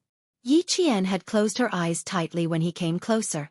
Now that she heard him spouting nonsense, she opened her eyes in embarrassment and anger. She looked up at the man who was looking down at her and said, "Don't misunderstand me on purpose." She even dared to open her eyes. She had improved a little. Although it was an accident that she woke up in the middle of changing her clothes in the tent, it was still a pleasant surprise. Chapter 309. He wanted to avoid her for a while, but when he saw her shy expression, he decided not to. In Fujian town, the little fox would spend her summer and winter holidays in the army. There were plenty of half-naked male soldiers training in the army. She spent her days in the army and had seen the upper bodies of countless male soldiers. The only one she had never seen was him. He was confident in his figure and wasn't afraid that it would be worse than the other male soldiers in the army. He had already taken it off, and it wasn't like he did it on purpose in front of her. It was fine to let her admire his figure. He had to let her know what a man's figure was. TSK, TSK, TSK. Sometimes, he felt ashamed of his dark heart. In order to improve Little Fox's taste and mate selection, he was even using his looks in front of a 15-year-old girl. Commander-in-Chief Xia, oh Commander-in-Chief Xia, I hope you won't get so angry that you'll have a heart attack when you find out. After Yi Qian finished speaking, she suddenly realized that Xia Jinyuan was standing too close to her, and she was still looking at him with her eyes wide open. Even when she hurriedly closed her eyes, her gaze still swept across his muscular chest. When she closed her eyes, her gaze fell on his sexy abs and his beautiful green pants. Yi Qian closed her eyes tightly, and her heart trembled. She knew that her face was burning hot. She steadied her voice and said softly, Xia Jinyuan, why are you standing in front of me? Even if you're wearing clothes, you should wear them far away from me. Also, don't misunderstand me. Misunderstand? Little Fox, are you saying that I misunderstood you? Sigh, sometimes you have too many meanings and it's too hard to guess. So, I can only guess from your literal meaning. Xia Jinyuan raised his hand and took the Tibetan robe from the rack. I'm not standing too close to you. That Tibetan girl put the Tibetan robe I wanted to wear on the rack beside you, so I had to come and get it. If I didn't come and get it, I would have been half naked, and you wouldn't have dared to open your eyes. She was really adorable. It was not like she had never seen a male soldier shirtless, yet she was still so shy. How did she get along with all the male soldiers in the army? Xia Jinyuan, who was laughing in his heart, took the clothes and lowered his head to look at Yi Qian, who had her eyes tightly shut. He was so close that he could see her long and thick eyelashes clearly. When he saw that her face was abnormally red, he frowned and asked in a deep voice, Why is your face so red? As he spoke, he had already bent down. His right hand was holding the Tibetan robe, and his left hand was already reaching out. The back of his slightly cold hand gently pressed against her forehead, and his brows furrowed even tighter. You're having a fever. Do you feel any other discomfort? What about the wound? Does it hurt? Do you feel any nausea, vomiting, or powerlessness? He closed his eyes to hide the uneasiness in his heart. Yi Jian's body stiffened again as she was not prepared for it. The hidden awkwardness and shyness instantly gushed out from her heart like spring water. At this moment, not only was her face burning hot, even her body was burning up. She subconsciously raised her hand, wanting to push his hand away from her face. Before she could raise her hand, he placed the Tibetan robe in his right hand to the side and quickly pressed down on her wrist. Don't move. I just stitched up the wound.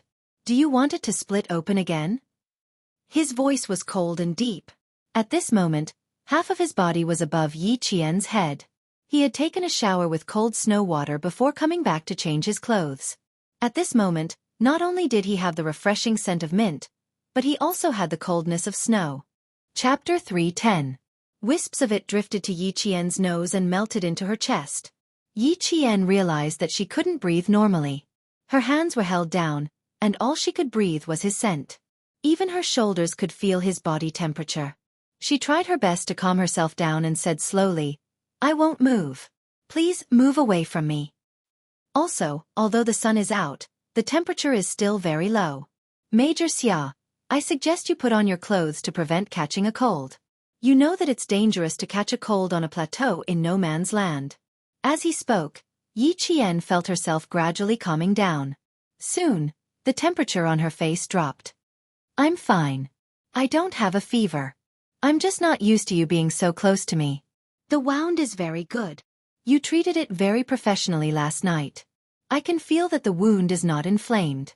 There's no nausea, vomiting, or weakness. It's because you're too close to me. She explained it clearly. Only by explaining it clearly could she gradually calm down. When Xia Jinyuan felt the back of his hand on her face gradually cooling down, he looked at her again. Her eyes were closed, and the corners of her lips curved slightly. He naturally retracted his hand. For a man who always knew when to stop, he wouldn't anger his little fox so easily. Looking at her beautiful face, which was like a blooming hibiscus, he smiled casually and said, I was too worried. I took a shower by the river just now. It wasn't convenient to change outside, so I had to go back to the tent. I wanted to quickly change while you were asleep, but who knew? Before he could finish speaking, Yi Qian, who still hadn't opened her eyes, hurriedly interrupted. I know. Captain Xia is a gentleman. He definitely didn't do it on purpose. He definitely didn't do it on purpose. Xia Jinyuan's character was absolutely guaranteed. It was just that. Sigh, he always liked to show that vague ambiguity, which made her a little unable to handle it. Let her fight with him. It would be more satisfying. Xia Jinyuan, who had already been praised, slightly raised the corners of his mouth. His smile deepened. He was a gentleman. Towards others, he would definitely be a gentleman. However, towards his little fox, when she grew up, he would no longer be a gentleman. As a man, he had to take the initiative and never let the woman he fancied be snatched away by other wolves. Very good. It's good that you didn't misunderstand. Give me 3 minutes. The Tibetan robe is a little complicated. I need to fumble around before I can put it on. Xia Jinyuan took the Tibetan robe in his hand again and began to figure out how to put it on while trying to put it on. It had been more than a year since he came to the snowy highlands, and this was the first time he was wearing a Tibetan uniform. Unlike wearing the combat uniform, which could be done in 1 minute, this would take a little more time. When he was a few steps away, Yi Qian felt as if a heavy burden had been lifted from his shoulders. Elegant men always exuded calmness and confidence. That kind of Xia Jinyuan would always inadvertently make her heart pound. Stay away from dangerous men. You must stay away from them. Yi Qian felt that his breathing had become much smoother after he left. There was not enough oxygen in the highlands, so he felt much more relaxed. However, an even bigger problem had arisen. There were 3 exigencies in life. Earlier, when she was shocked by his naked upper body, she didn't think of the 3 exigencies. Now that she had calmed down, Yi Qian began to feel a little anxious. Are you done? Hurry up. This time, Yi Qian's little face was tense. His voice was a little hurried. 3 minutes have almost passed. Are you done yet? She was very anxious. She was in a hurry to release her bladder. Chapter 3:11. Xia Jinyuan, who had his back to her, did not notice her predicament. He was thinking about which piece of Tibetan clothing to wear first and which to wear later. The Tibetan girl was holding the lei rue that Tibetans usually wore, which was also commonly known as labor clothes. Little fox, I'm stumped by the clothes of my fellow Tibetans. I'm wearing a white shirt, but the left lapel is big and the right lapel is small. Come, help me see if this is how I should wear it. Xia Jinyuan turned around and tugged at the white shirt. I can't imagine how much time my fellow Tibetans spend on clothes every day. You have to give me some pointers. Otherwise, I can't guarantee how long I'll have to wear this in the tent. Just now, he and the others had taken a snow bath by the river. Now, he was changing his clothes alone in the tent and hadn't gone out yet. He didn't know what those guys were thinking under Han Zheng's intentional influence. When Yi Qian heard this, she had no choice but to open her eyes. When the scenery in front of her came into view, Yi Qian's heart skipped a beat. Even though she had already calmed down, her eyes still swayed. Xia Jinyuan, who was wearing a white silk brocade shirt that reached his waist, was several times sexier than before. The wide lapel of his shirt was open, revealing the beautiful texture of his chest. The white shirt was translucent, and it vaguely outlined the outline of his strong and narrow waist. When he breathed, his chest rose and fell slightly, along with his sexy abs. One was moving and one was still. One was still and the other was moving. Yi Qian felt that the frequency of her breathing was rising and falling along with his abs. Put on the chuba, which is this cotton and woolen robe with wide sleeves. Put it on. Yi Qian gently raised her finger and pointed.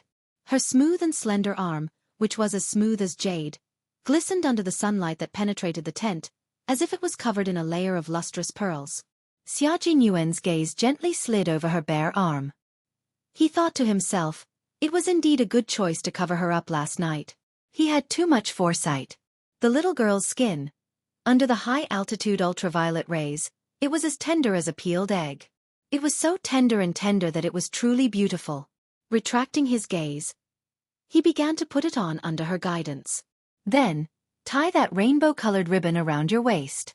Yes, that's it. Chuba. Xia Jinyuan picked up a red, green, cyan, and purple long belt made of different colors and said with a smile, "This is beautiful. I used to think that I could bring one of these back after I went down the mountain." Art piece, hurry up. Yi Qian wasn't in the mood to chat with him, so he urged, "Tie the chupa around your waist, and tie the sleeves behind your waist. The drooping part of the long skirt is at your knees." Inside the tent, Yi Qian was instructing Xia Jinyuan on how to put on the Tibetan uniform. From the inside to the outside, he taught him which one to put on first, and which one to put on later.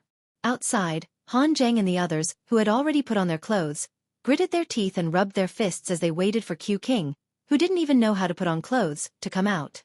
"I don't believe that he doesn't even know how to put on clothes," J5 said with a smile, but no matter how one looked at it, his smile looked sinister. "The four of us are already dressed, but he alone still needs a student to teach him. Isn't it embarrassing?" The four of them had come to bid farewell to Xia Jinyuan. The matters in the village had already been settled. The herdsman who had been killed had been brought to a forbidden area that only Tibetans could enter for a sky burial. They would immediately set off for the military station and report all the information they had. Chapter 312. This time, they discovered that the mercenaries weren't just mercenaries. The person who was killed by Yi Qian's sniper attack was an active duty soldier from another country.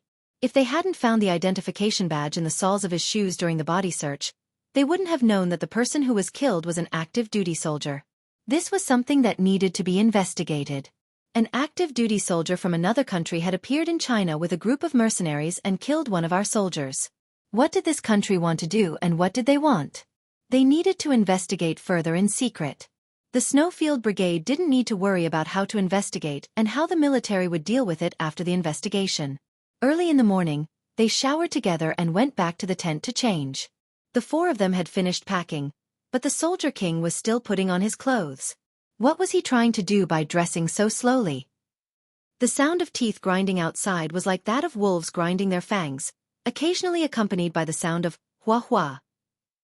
Xia Jinyuan, who had finally put on his Tibetan clothes, didn't wait for Yi Qian to admire him and said in a low voice, "I'll go out for a while.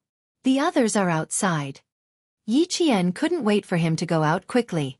When he heard this, he immediately urged him, "Go, go, they must have something to tell you." At this moment, Yi Qian didn't even think about what kind of psychological experience the Snowfield Brigade soldiers outside went through when she taught Xia Jinyuan how to put on his Tibetan clothes. After Xia Jinyuan went out, Yi Qian, whose bladder was about to reach its limit, gently turned his body so that his injured waist was facing up. Then, he supported himself with one hand on the bed and slowly got up. After supporting himself, he slowly placed one foot on the ground and stood up very slowly. The whole process seemed to be in slow motion until he stood up completely. After sleeping on his stomach for the entire night, Yi Qian stood up and let out a long, comfortable sigh. She didn't dare to delay at all, because she was now the one who was topless. It didn't matter if a man was half-naked, but a girl was definitely not. In particular, Yi Qian had already developed. Although she was still young, her curves were already exquisite. The two balls were white and tender, just like a pair of cute little bunnies. Even though there was a bandage around their waists, they were still so slender that they could barely be held. Unable to put on any clothes, Yi Qian took out a large ethnic shawl from his bag that he had bought from an old man in the Tibetan area. It covered him from his shoulders to his hips. Once his upper body was fully covered, he slowly squeezed his feet into his shoes and moved out in small steps. As soon as she walked out of the tent, she saw 4 soldiers standing in a row about 30 meters away.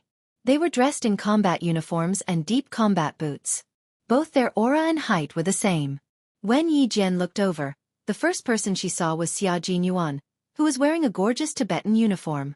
He looked handsome and masculine in his masculine appearance. Even without his military uniform, he was still the center of attention. "I will return to the army in 3 days. The 4 of you should be careful on your way back. Uncle Chen has borrowed some yaks from the herders. After you get out of this no man's land, release the yaks on the grassland. Someone will bring them back to the village." In front of his comrades, Xia Jinyuan had a cold expression on his face. After he finished giving instructions, he saw Han Zheng pouting at him and laughing. "Your little fox came out to take a look at us. Where is she going? TSK, TSK, TSK. She was indeed a little fox. She even managed to tame Xia Jinyuan, the wolf. However, she was indeed a little girl who was worth waiting for. In her simple world, she could clearly distinguish between good and evil. Chapter 313. While Han Zheng reminded Xia Jinyuan, he also reminded the rest of his comrades. They all looked towards the tent. They saw a slender figure wearing a skirt and a shawl moving forward with small steps. Although it was slow, she didn't stop at a single step and kept walking forward. Just like this young lady, she didn't admit defeat and didn't give up easily. No matter how difficult it was, as long as she could persevere, she would definitely persevere. Q King, you have good taste.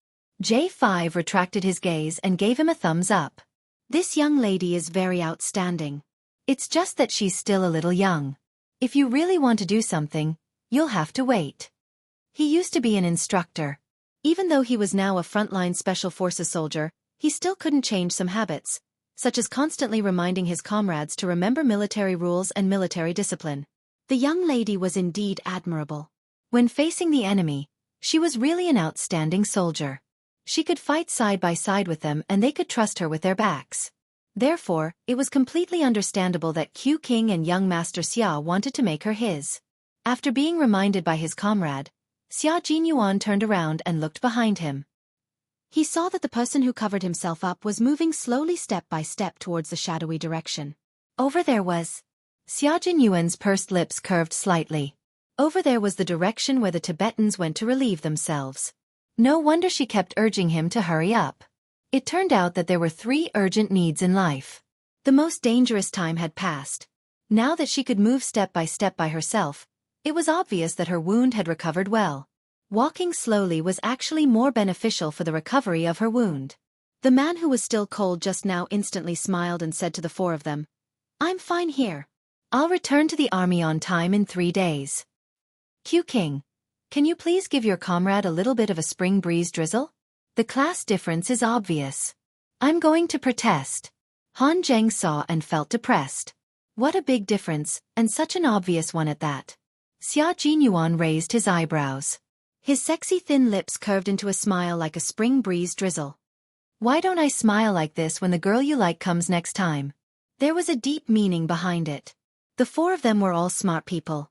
They instantly understood what it meant to be an all-round soldier king. Even K7 gave him a thumbs up and said, "Awesome." As expected of the all-round soldier king, this kind of deep battle is indeed deep enough. In the future, whenever we meet a girl that our comrades like, we'll put on a black face the whole time to set off our comrade's spring breeze drizzle. Han Zheng was very smart.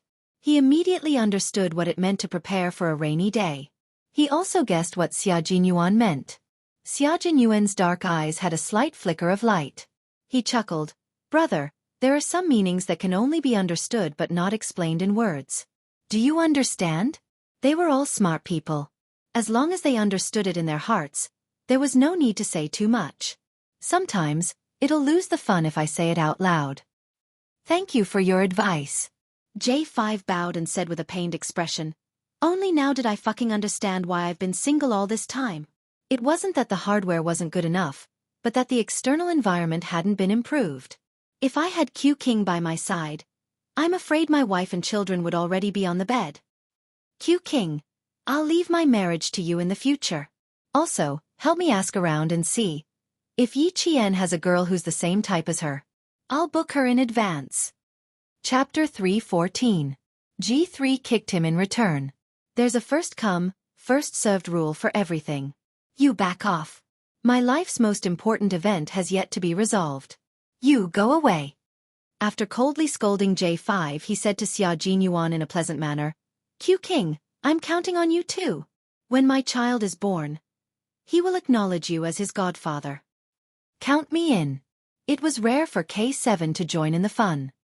His thin but handsome face was absolutely serious. "I also need to resolve my life's most important event." One after another, Xia Jinyuan smiled elegantly. "The revolution has yet to succeed. We still need to work hard. Once I succeed, it'll naturally be easier for us to settle down." The 4 of them nodded solemnly. indicating that they would support the all-round Soldier King in all aspects. At the same time, they also made a long agreement with a wolf that was good at attacking people's hearts. They would fight in all aspects and set up an inescapable net just to lock down one fox. Xia Jinyuan narrowed his eyes slightly. He just didn't know how Little Fox would react when she found out. However, no matter what kind of reaction she had, he would deal with it accordingly. Waving his hand, Xia Jinyuan bid farewell to his comrades and hurried towards Yi Qian's direction. He didn't rush over rashly as he was afraid of alarming Yi Qian. Instead, he found Yang Jin and asked for her help. Yang Jin was making yogurt. After hearing his request, she tilted her head and looked at the handsome soldier with a high nose bridge and wearing a lotus-embroidered Tibetan uniform embroidered with peace and blessings. She smiled. "You look very masculine in your Tibetan uniform. You look like a man from the grasslands."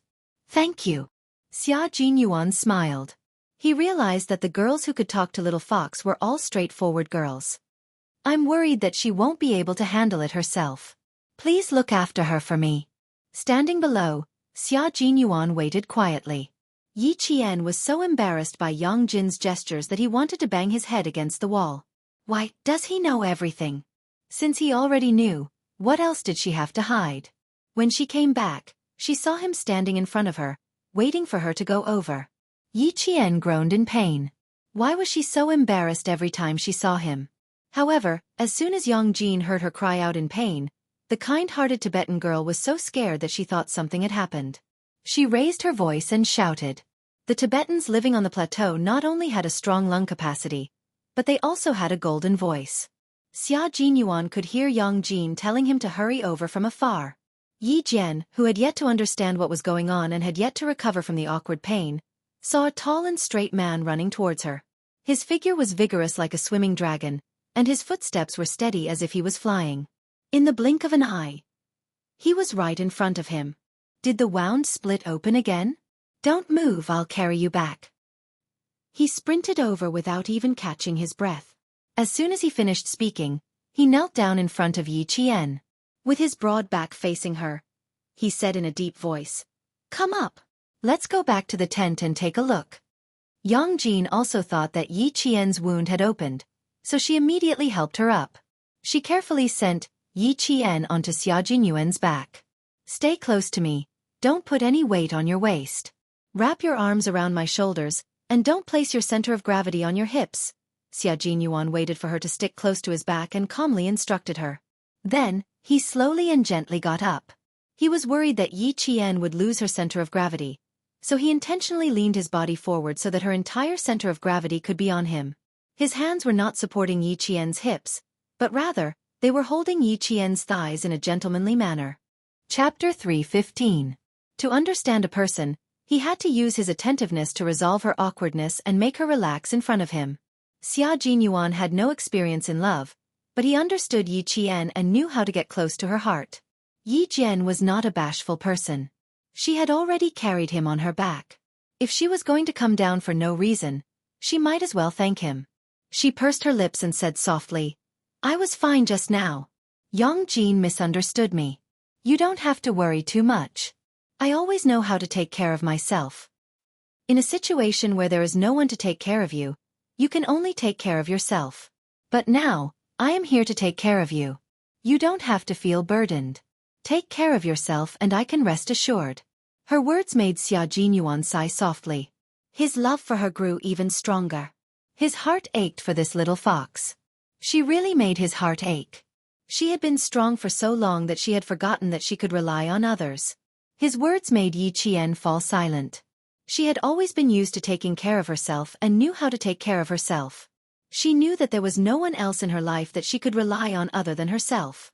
But she could not refute Xia Jinyuan's words. He had good intentions, so he should not be treated like a needle. Yang Jin saw that there was nothing else for her to do, so she said something to Xia Jinyuan and skipped away happily. The gunfight last night did not leave a shadow in this warm and generous Tibetan girl's heart. He carried her on his back all the way, avoiding sharp rocks. His steps were steady without any bumps. His back was like a mountain. He used all his strength to give Yi Jian support, but at the same time, he embraced her like the sea. Yi Qian's face was gently pressed against his back. When she felt his body temperature, her expression was a little unclear. She thought that Xia Jinyuan was special in her heart. He was so special and so dangerous. She wanted to run away as far as she could. She did not need kinship or love. What she needed was to be strong and brave. She needed to rely on her own efforts to stand high and far away. She needed to crush those who had bullied her with her own hands so that they would never have the chance to bully her, and humiliate her in this life. Yi Qian was a girl with a firm mind.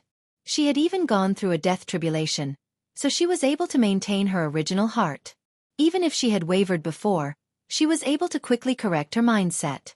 When she returned to the tent, Xia Jinyuan did not ask her why she went out just now, nor did he mention that she could tell him in advance if she needed to go to the emergency room the next time. He knew very well that these words of concern would only embarrass Yi Qian even more if he said them out loud. Occasionally pretending not to know was also a way to protect the other party's dignity. Slow down, don't use too much strength. Xia Jinyuan gently squatted down until Yi Qian's feet could touch the ground naturally. He used his strong waist to support her body weight, then slowly let go. I'll let go now. Stand up slowly, don't rush. Yi Qian wanted to recover as soon as possible, so she did not dare to be too careless. As she stood up slowly, her hands had to keep the shawl from slipping down. When she lowered her head to cover it, Xia Jinyuan's helpless voice came clearly from above her head. Don't cover it, I'll close my eyes. I won't take a second look. Yi Qian's heart skipped a beat, but because of his words, her hands tightened around the shawl. Chapter 316. After that, Yi Qian felt that she had overreacted. Fortunately, Xia Jinyuan closed his eyes in a gentlemanly manner and did not notice her overreaction. After exhaling softly, Yi Jian said, Please forgive me.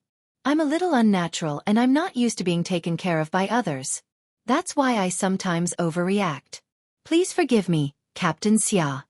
Yi Qian felt that it would be easier for her to talk about her discomfort and that it would be easier for her to face him. Moreover, she didn't think that her abnormal behavior could be hidden from Xia Jinyuan's eagle-like eyes. He saw it clearly.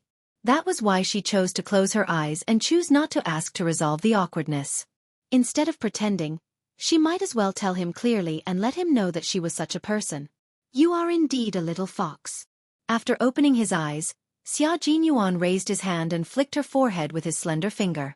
I know you're not used to it. I believe you can see it too. I'm trying to get you used to it. It was natural that she was not used to it, so he needed to work very hard in this short period of time to leave an impression on her so that when she calmed down, he would appear in her mind. Comrades in arms help and assist each other. When you are injured, I will take care of you. This is not a process that you need to get used to, but a process that you must accept. In the future, you will not only take care of yourself on the battlefield, but also take care of the brothers who are fighting side by side with you. Remember, little fox, you are not alone. I, Dad, and Uncle Chen are all people that you can rely on. Yi Qian lowered her head and looked at her toes. After he finished speaking, she slowly said, Grandpa Chen and Uncle Chen are indeed family members that I can rely on. As for Captain Xia, she raised her head again and a sly look flashed across her starry eyes. She smiled and said, As for you, Captain Xia, I am not one for the time being. One day, when I put on a military uniform and become a real soldier, I will think that we are comrades who can rely on each other and help each other. Right now, we can only be considered as soldiers and civilians. Against Xia Jinyuan, she had no choice but to stall for time. It would take at least 3 years for her to wear a military uniform. 3 years, a few hundred days and nights, was enough to change many people and many things, including forgetting. The meaning behind her words made Xia Jinyuan fall silent for 3 seconds. Then, his thin lips curled up, and his elegant and handsome face was as calm as the wind and clouds. Now, you're just short of a military uniform. You've worked with us 3 times, right? Not only do I think of you as our comrade in arms, even Han Zheng and the others unanimously think of you as our comrade in arms. In our hearts, those who have fought side by side are comrades that we can rely on. All right, my little comrade, I need to check your wounds. Now, please be obedient and lie down gently. Uncle Chen, oh Uncle Chen, now I understand why you had that mysterious smile on your face before you left last night. The person who stopped him from being with the little fox was not Uncle Chen or Uncle Jen, but the little fox herself. She had always wanted to cut ties with him and even said that they could only be comrades after she put on a military uniform. It would take at least 3 years for her to wear a military uniform. 3 years, a few hundred days and nights. She was thinking that as time passed, their relationship would fade. Chapter 317. Little Fox, oh Fox, you're so smart. I really have to deal with you at any time. Yi Qian knew that he had seen through her. She pursed her lips and sighed softly in her heart. She really wanted to ask, Xia Jinyuan, what's going on in your heart? Look at him now. Who knows what he's thinking? Comradeship, deal. Since he said they were comrades in arms, then they were comrades in arms. It was exactly what she wanted. Comradeship was the relationship she wanted the most. Next time, if he dared to do anything ambiguous or say anything ambiguous, she would just solve it with violence. Outside, Principal Chen had his hands behind his back and was whistling a Tibetan song. He had a cold smile on his face as he walked towards the yak herd. Captain Xia, oh Captain Xia, no matter how fierce a wolf is, it has to tighten its claws when it comes to someone who can make it soft. What's more, Miss Jian isn't a prey that's easy to hunt down. She's smart. With Xia Jinyuan around, Yi Qian didn't have to rely on anyone else. The first day, after checking her wound and changing her bandages, he taught her how to speak Tibetan and occasionally mentioned some interesting things that happened in the army. During the winter break of my second year at the military academy, I was sent to the army. The place was even more remote than Fujian town. The soldiers in the army only received one letter from home every 1 or 2 months. On the 15th day I was there was a letter from the army.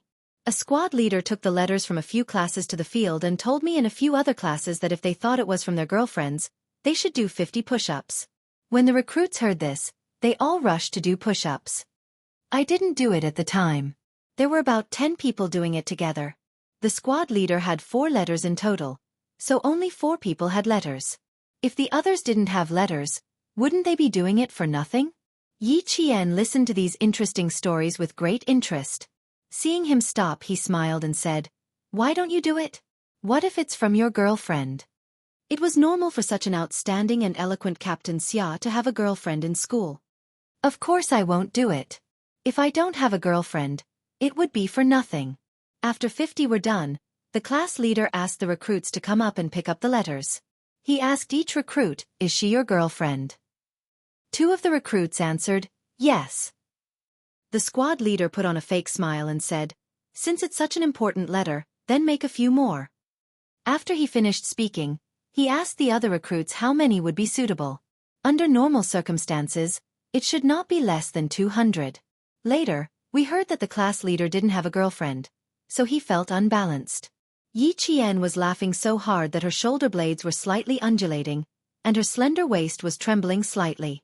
Xia Jinyuan, who was lowering his head to change the sterile gauze on her, couldn't help but laugh. "Is it that funny? Then I'll have you to laugh at." Fearing that she would laugh too much and open up the wound that had already begun to heal, he raised his head and reminded her. Just as he raised his gaze slightly, his deep black eyes instantly darkened. In front of him, her slightly undulating back glowed like a pearl under the sunlight. Her undulating lines were perfect and graceful. It was a gentle beauty that no words could describe.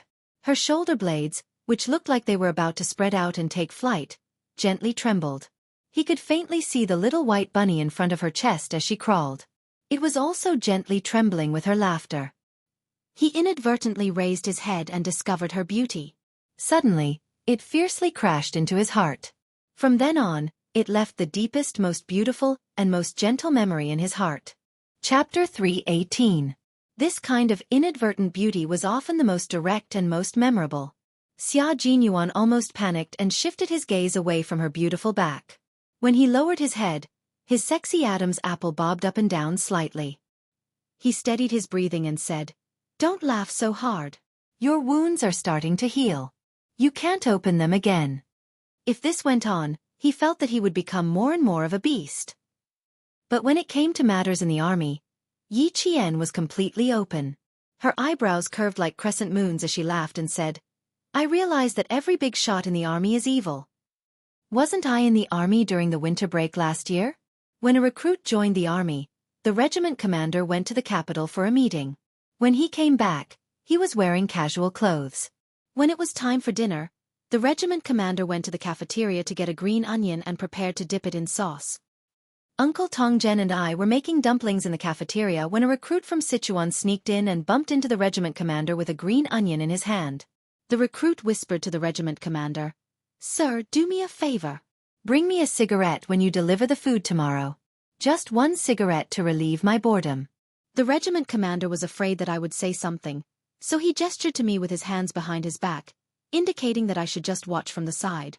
He pretended to ask questions and clearly asked which platoon, squad, and class the recruit was from.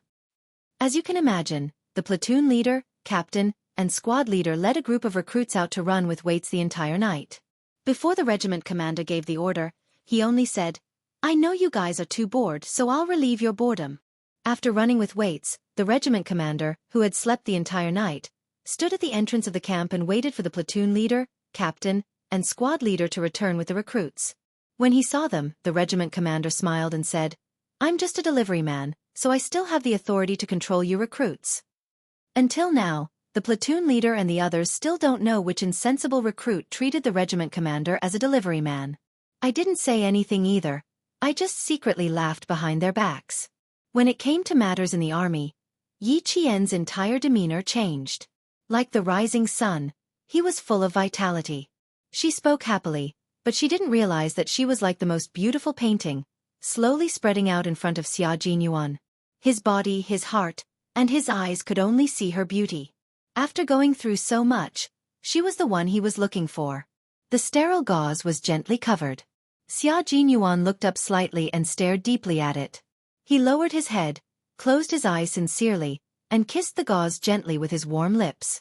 It was an extremely light kiss, like a feather brushing past, but it only caused ripples in his heart. It did not startle Yi Qian in the slightest. "Are you done, Captain Xia?" Yi Qian didn't move when he felt Yi Qian put on the gauze. He was caught off guard and asked with a smile, "You don't have any more bandages? Why don't we just use tape? It should work too." "No, I'm thinking about whether I should tie a beautiful knot on the gauze," Xia Jinyuan replied calmly and asked very seriously, "What do you think?" Yi Qian pursed his lips and smiled.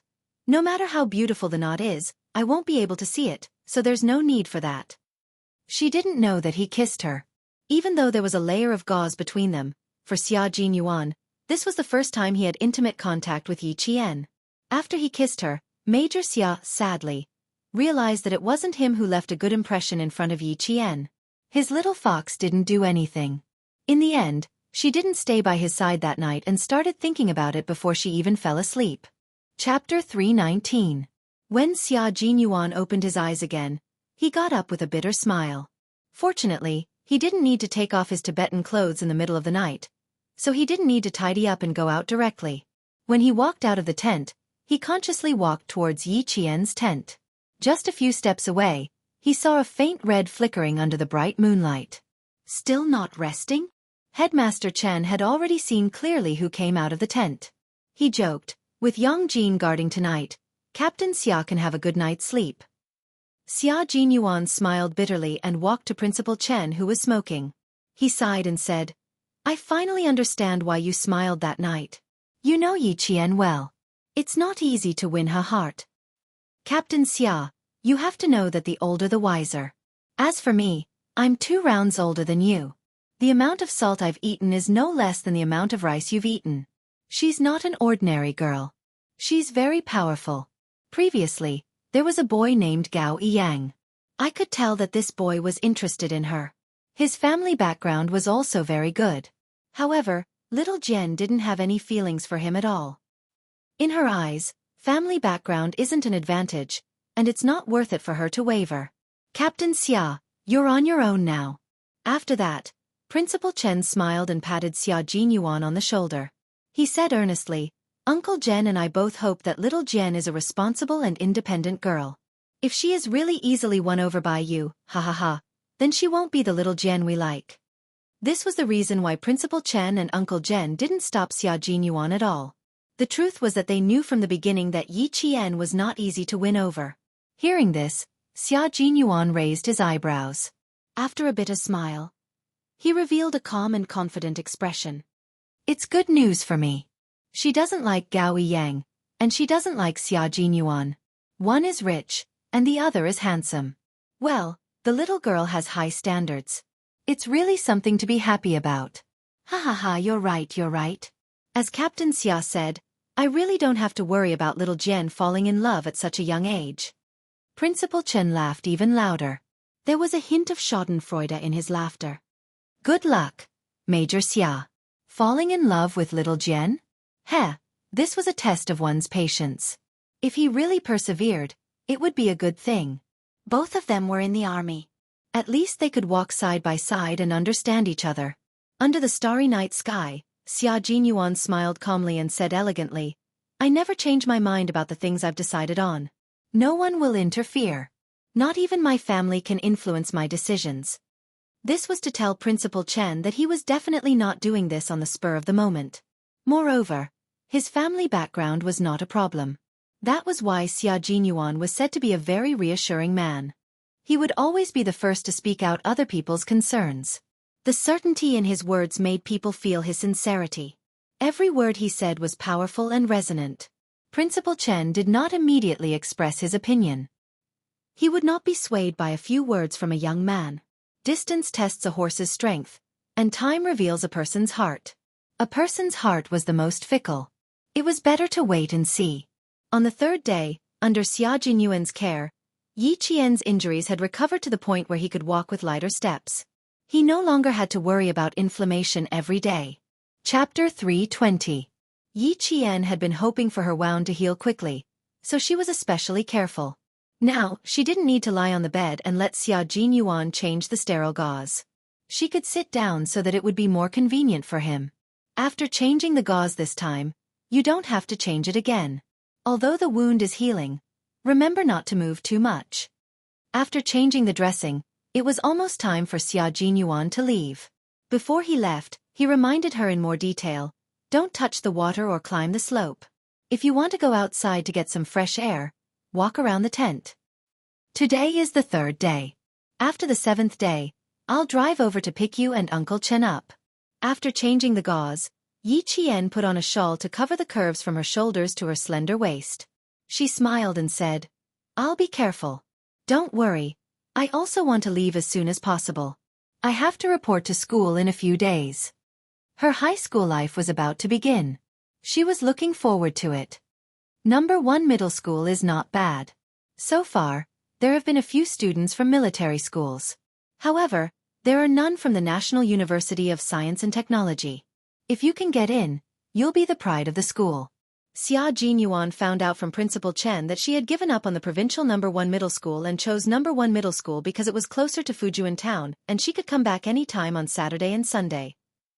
High school is much more important than junior high school. You should take care of your studies while training.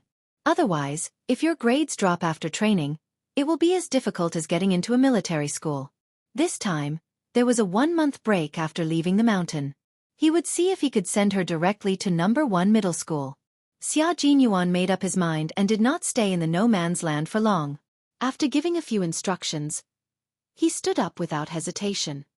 I'll be leaving first. Take good care of yourself for the next few days. When he stayed, Yi Qian really wanted him to leave quickly. Now that he was really leaving, she felt a little uncomfortable. She stood up quickly and turned around. She saw that his mountain-like figure had already walked to the curtain of the tent. Just as she was about to catch up, Xia Jinyuan stopped abruptly. He lifted the curtain with one hand and looked back with a deep gaze. Bon voyage, Captain Xia. All of a sudden, Yi Qian felt a little uneasy. Under his burning gaze, he said softly, return to the military depot safe and sound. Xia Jinyuan was about to take a step out of the room, but when he saw her looking at him with sparkling eyes that seemed to be filled with reluctance to part with him, his heart skipped a beat and he suddenly turned back. Yi Qian was startled by him turning around. Dai Qing furrowed her brows and looked nervously at the man who was striding back. She couldn't help but purse her lips. His gaze was too scorching, bursting with light like the sun. The heat was so great that it seemed as if the slightest bit closer would cause one to turn into ashes. This feeling made her unable to get used to it. What a sly little fox. She always took a step back just as he was about to take a step forward. When he took a step back, she would carefully take a step forward. This kind of advance and retreat was really sweet torture. Xia Jinyuan walked closer with a faint smile on his thin lips. He was so close that she could feel his breath on her jade-like face. When he saw the faint blush on her face, he smiled and sighed. "Oh, you." The word "you" was filled with inexplicable helplessness and endless affection. His slender and strong arms gently wrapped around her shoulders and pulled her gently into his embrace. "I'll be safe and sound too. You too. Rest well. You're still young. Don't think too much." Chapter 321. I wanted to leave in a more natural manner without looking back. Who knew that when I turned around, I would see a little fox looking at me with teary eyes. Sigh, forget it. I'll just come back and comfort my little fox for a while. Yi Qian's body had been stiff ever since he suddenly pulled her into his arms. When she heard what he said, she immediately lifted her head and looked up. She was both angry and amused. "Captain Xia, your eyesight is really bad. I just wanted to send you off to show how much you've taken care of me these past few days." "Why? Oh, it seems that I misunderstood again." He smiled and interrupted Yi Qian. "A sweet misunderstanding.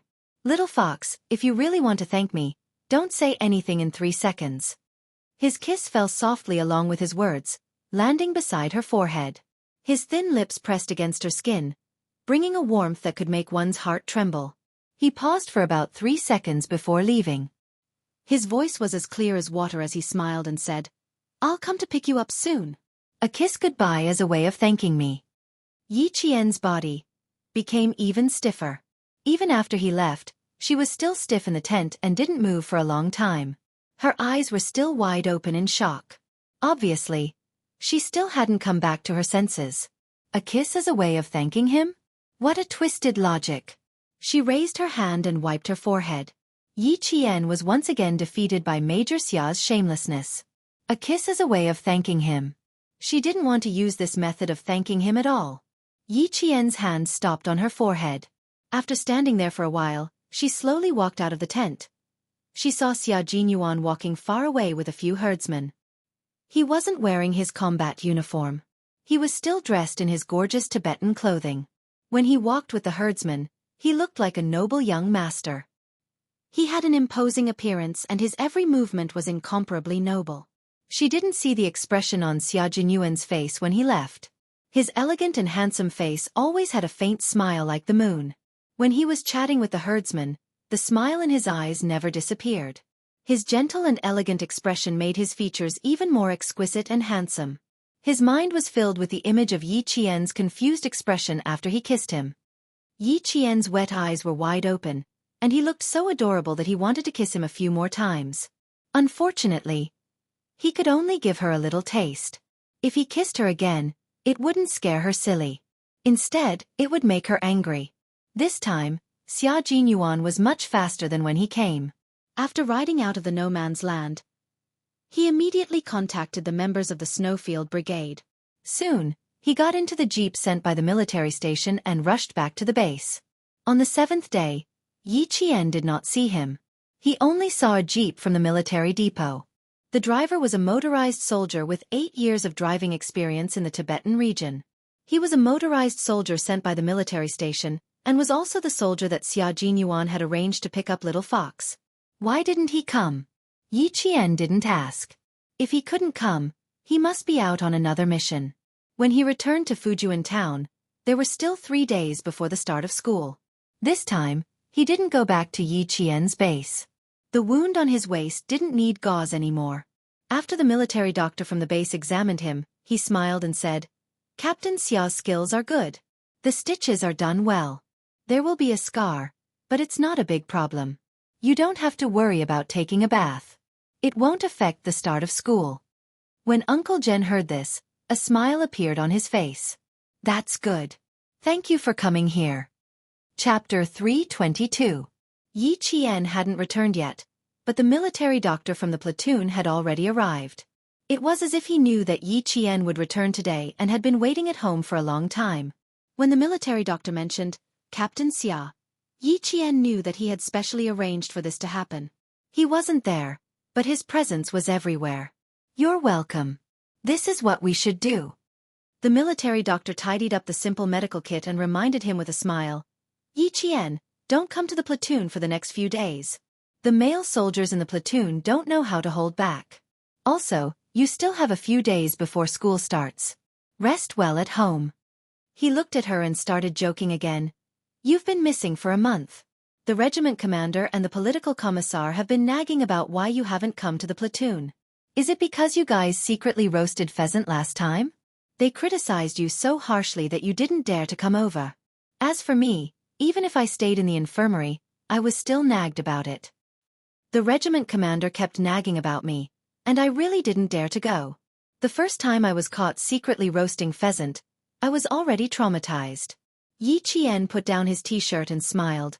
I'll return to the platoon after the regiment commander completely forgets about this incident. Thank you for your hard work today. Everyone in the platoon knew who Yi Qian was. A little girl like her was even more hard-working than the male soldiers. Her shooting accuracy was the highest in the platoon, and she dared to compete with the elite soldiers. This little girl was born to be a soldier. Even the soldiers in the kitchen recognized her. Hearing this, the military doctor laughed and said, I'll definitely pass on your message. Oh right, I almost forgot about this. As he spoke, he took out an envelope from his medical kit. This is the pension from the military. You're the orphan of a martyr, so you'll receive a pension every year until you graduate from university. Here's $2,000. It's not a lot, but it's enough for your living expenses. When it came to money, the military doctor spoke quickly, afraid that Yi Qian would refuse. The political commissar said that if you have any objections, you can talk to him personally. Anyway, what he means is that he has fought with all kinds of soldiers for more than 10 years. He doesn't believe that he can't deal with a little girl like you. Yi Qian knew that they were doing this for her own good.